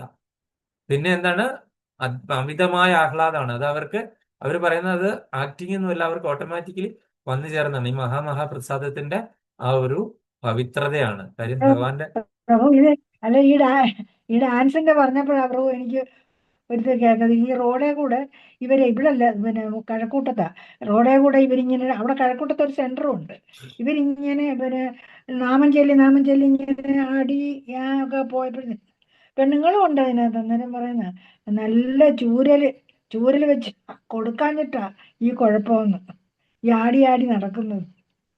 ഓരോരുത്തര് പറഞ്ഞെന്റെ പ്രഭു എന്ത് ചെയ്യുമെന്ന് പറ.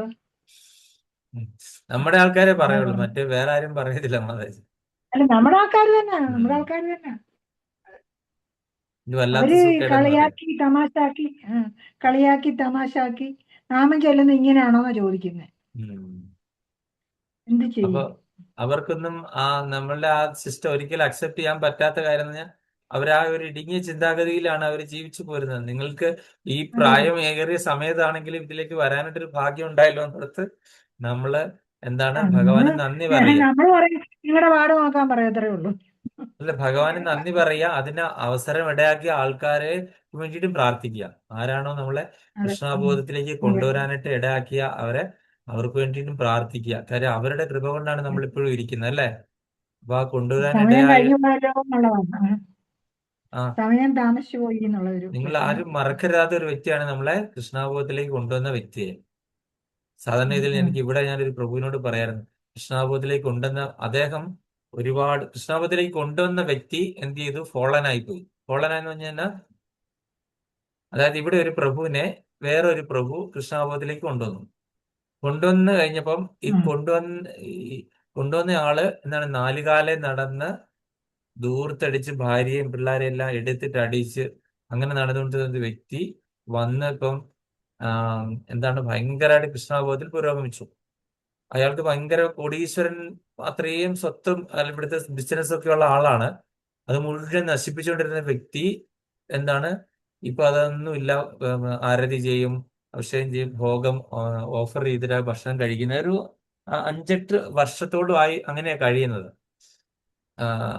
അദ്ദേഹത്തിന് ഭാര്യയും മക്കളും അതിലേക്ക് വന്നിട്ടില്ല. കാര്യം ഭാര്യയും മക്കള് വന്നായിരുന്നു. പക്ഷെ ഭാര്യ എന്ത് ചെയ്തു? ഏതോ ഒരു കാരണത്താൽ ഭാര്യ കൃഷ്ണാബോധത്തിൽ നിന്ന് വിട്ടുപോയി. അവർക്ക് ഇതിനോട് ഏറ്റവും വിരോധമാണ്, ഏറ്റവും വലിയ ശത്രുവാണ് കൃഷ്ണാബോധത്തിന്. കൃഷ്ണ ഭക്തരെയാണ് ഏറ്റവും കൂടുതൽ വിരോധം. ഞങ്ങളെ ആരെങ്കിലും കാണുകയാണെങ്കിൽ അവര് ചീത്തയും തെറിയും വിളിക്കും. അത്രയ്ക്ക് ഭദ്രകാളിയായിട്ട് ഉറഞ്ഞുള്ളിൽ നിൽക്കുകയാണ് അവര്. എന്തായാലും ഇദ്ദേഹത്തെ കൊണ്ടുവന്ന വ്യക്തി എന്താണ് ഒരുപാട് പ്രശ്നങ്ങൾ, ജീവിത പ്രശ്നങ്ങളൊക്കെ ഉണ്ടായി. അദ്ദേഹത്തിന് ജോലിയും പോയി. 3-3.5 വർഷം ഇവിടെ ജോലിയില്ലാതെ ആകെ കഷ്ടപ്പെട്ടു. അങ്ങനെ എൻ്റെ അടുക്കലായിരുന്നു കൂടുതൽ സമയം സ്പെൻഡ് ചെയ്തു. വരികയും പോവുകയും നമ്മളെ അങ്ങനെ സഹായിച്ചൊന്നും പറയാൻ പറ്റത്തില്ല. എന്നാലും അങ്ങനെ ഭഗവാന്റെ കൃപ കൊണ്ട് എന്തെങ്കിലുമൊക്കെ നമ്മൾ ചെയ്ത് അങ്ങനെ പുള്ളി അവസാനം നാട്ടിൽ പോയി.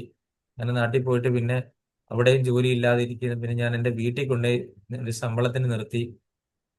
അങ്ങനെയൊക്കെ നിർത്തി. പക്ഷെ പുള്ളി ഫോളനായി. പക്ഷെ ഈ പൈസയുള്ള വ്യക്തിക്ക് നിരൂപിച്ചു കഴിഞ്ഞു കഴിഞ്ഞാൽ ഇദ്ദേഹമാണ് മറ്റേയാളെ കൊണ്ടുവന്നത്. പക്ഷെ കൊണ്ടുവന്ന വ്യക്തിയോട് ഭയങ്കര ഈഗോയും വിരോധവും. അദ്ദേഹത്തിന് ഈ കഷ്ടപ്പാട് ഇപ്പൊ ഞാൻ ജസ്റ്റ് എനിക്കൊരു ആവശ്യമുണ്ട് ചോദിച്ചു കഴിഞ്ഞാൽ ഞാനൊരു 100 റിയാൽ ചോദിച്ചു കഴിഞ്ഞാൽ അദ്ദേഹം എനിക്ക് 1000 എടുത്തു തരും. അത്രയും പൈസയുണ്ട് എനിക്ക്. ഞാനും ക്ലാസ് എടുക്കുന്ന പിള്ളേ, എന്റെ ക്ലാസ്സിൽ ഇപ്പോഴും വരുന്നുണ്ട്. പക്ഷെ ഈ പട്ടിണി കിടക്കുന്ന സ്വന്തമായിട്ട് കൃഷ്ണാബോധത്തിലേക്ക് എന്നെ കൊണ്ടുവന്ന വ്യക്തിയോട് എന്താണ് ഈഗോ? എന്നോട് ആവശ്യമുണ്ട് ചോദിച്ചാൽ എന്താ? അങ്ങനെയൊക്കെയുള്ള രീതിയിലാണ് പുള്ളിക്കുണ്ട്. പ്രഭുവിനോട് എന്തിനാ ഇതൊക്കെ പറയുന്നത്? എന്നോട് എന്തിനാ വിളിക്കാത്തത്, പറയാത്തത് എന്നൊക്കെ പറഞ്ഞിട്ടുള്ള ആ ഒരു രീതിയാണ്. അപ്പൊ ഞാനോട് പലതവണ പറഞ്ഞു, പ്രഭു ഇങ്ങനെ ഒരു കാര്യമുണ്ട്, നമ്മൾ കൃഷ്ണാബോധത്തിലേക്ക് കൊണ്ടുവന്ന വ്യക്തികളെ നമ്മൾ വർഷത്തിലെങ്കിലും ഒന്ന് വിളിക്കുക, അല്ലെങ്കിൽ വിളിച്ച് അവരോട് വിവരം അന്വേഷിക്കുക, അവർക്ക് വേണ്ടി പ്രാർത്ഥിക്കുക. കാര്യം നമ്മൾ ഈ ഒരു അവസ്ഥയിൽ ഇരിക്കാനുള്ള കാര്യം അവരാണല്ലേ. കാര്യം ഫൈനലി ഭഗവാന്റെ കൃപ കൊണ്ടാണെങ്കിൽ ആ ഒരു വ്യക്തിയാണല്ലോ നമ്മളെ ഇതിലേക്ക് കൊണ്ടുവന്നത് അല്ലേ. നമ്മൾ ഒരിക്കലും മറക്കരുത്. അവരെന്തെങ്കിലും നമുക്കെതിരെ തെറ്റ് ചെയ്തെങ്കിലോ അല്ലെങ്കിൽ എന്തെങ്കിലും നമ്മൾ അവരെ മോശപ്പെടാനൊന്നും പാടില്ല. നമ്മൾ അവർക്ക് വേണ്ടിയിട്ട് നമ്മൾ ദിവസവും ചാൻഡ് ചെയ്യുമ്പോൾ, അത് ആൾട്ടർ തുറക്കുമ്പോൾ ആര് ചെയ്യുമ്പോൾ നമ്മൾ പ്രാർത്ഥിക്കെങ്കിലും വേണം എന്നൊക്കെ ഞാൻ പറഞ്ഞു കൊടുത്താലും പുള്ളിക്ക് പക്ഷെ ഒരു ഈഗോ ആണ് ഇപ്പോഴും. അവർ തമ്മിലുള്ള ഈഗോയുടെ പ്രശ്നം എന്നാന്ന് എനിക്ക് റിയലി അറിയത്തില്ല. രണ്ടുപേരും രണ്ട് രീതിയിലാണ് പറയുന്നത്.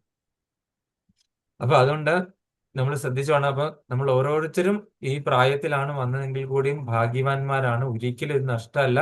നേഹാഭിക്രമം നാശോസ്തി. ബാക്കി ആ ശ്ലോകം എങ്ങനെയാ?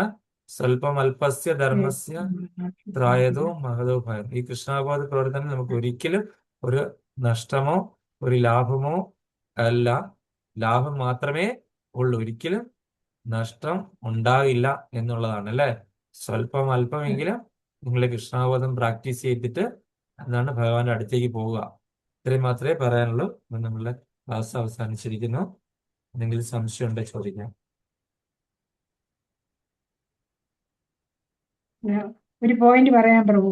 നമ്മള് പിന്നെ നമ്മള് ഏറ്റവും നമ്മൾ ഭഗവാനെ പൂജിക്കുകയും പ്രാർത്ഥിക്കുകയും സേവിക്കുകയും ചെയ്താലും പിന്നെ ഭഗവാന്റെ ഭക്തരെ പൂജിക്കുന്നതാണ് സേവിക്കുന്നതുമാണ് ഭഗവാൻ ഇഷ്ടം. അപ്പൊ അതാണ് നമുക്ക് കൂടുതൽ അനുഗ്രഹം കിട്ടുന്നത്. ഹരേ കൃഷ്ണ. വേറെ ആർക്കെങ്കിലും ഉണ്ടോ? ഇറങ്ങിക്കോട്ടെ പ്രഭു. ഹരേ കൃഷ്ണ. ഇറച്ചി സമയം കുറച്ച് 13-14 മിനിറ്റ് കൂടി എക്സ്ട്രാ ആയി. കാര്യം അതിനകത്ത് പറയാനായിട്ടുള്ള കാര്യങ്ങൾ ഉണ്ടായിരുന്നു അത്യാവശ്യം. വേറെ ഇല്ലെങ്കിൽ നമുക്ക് നിർത്താം. വാഞ്ചാകൽപതര അവശ്യ കൃപാസിന്ധു ഭേദിച്ച वरदानां पावनेभ्यो वैष्णवेभ्यो नमो नमः। अनन्तकोटि वैष्णवेभ्यो की जय। जय कृष्ण।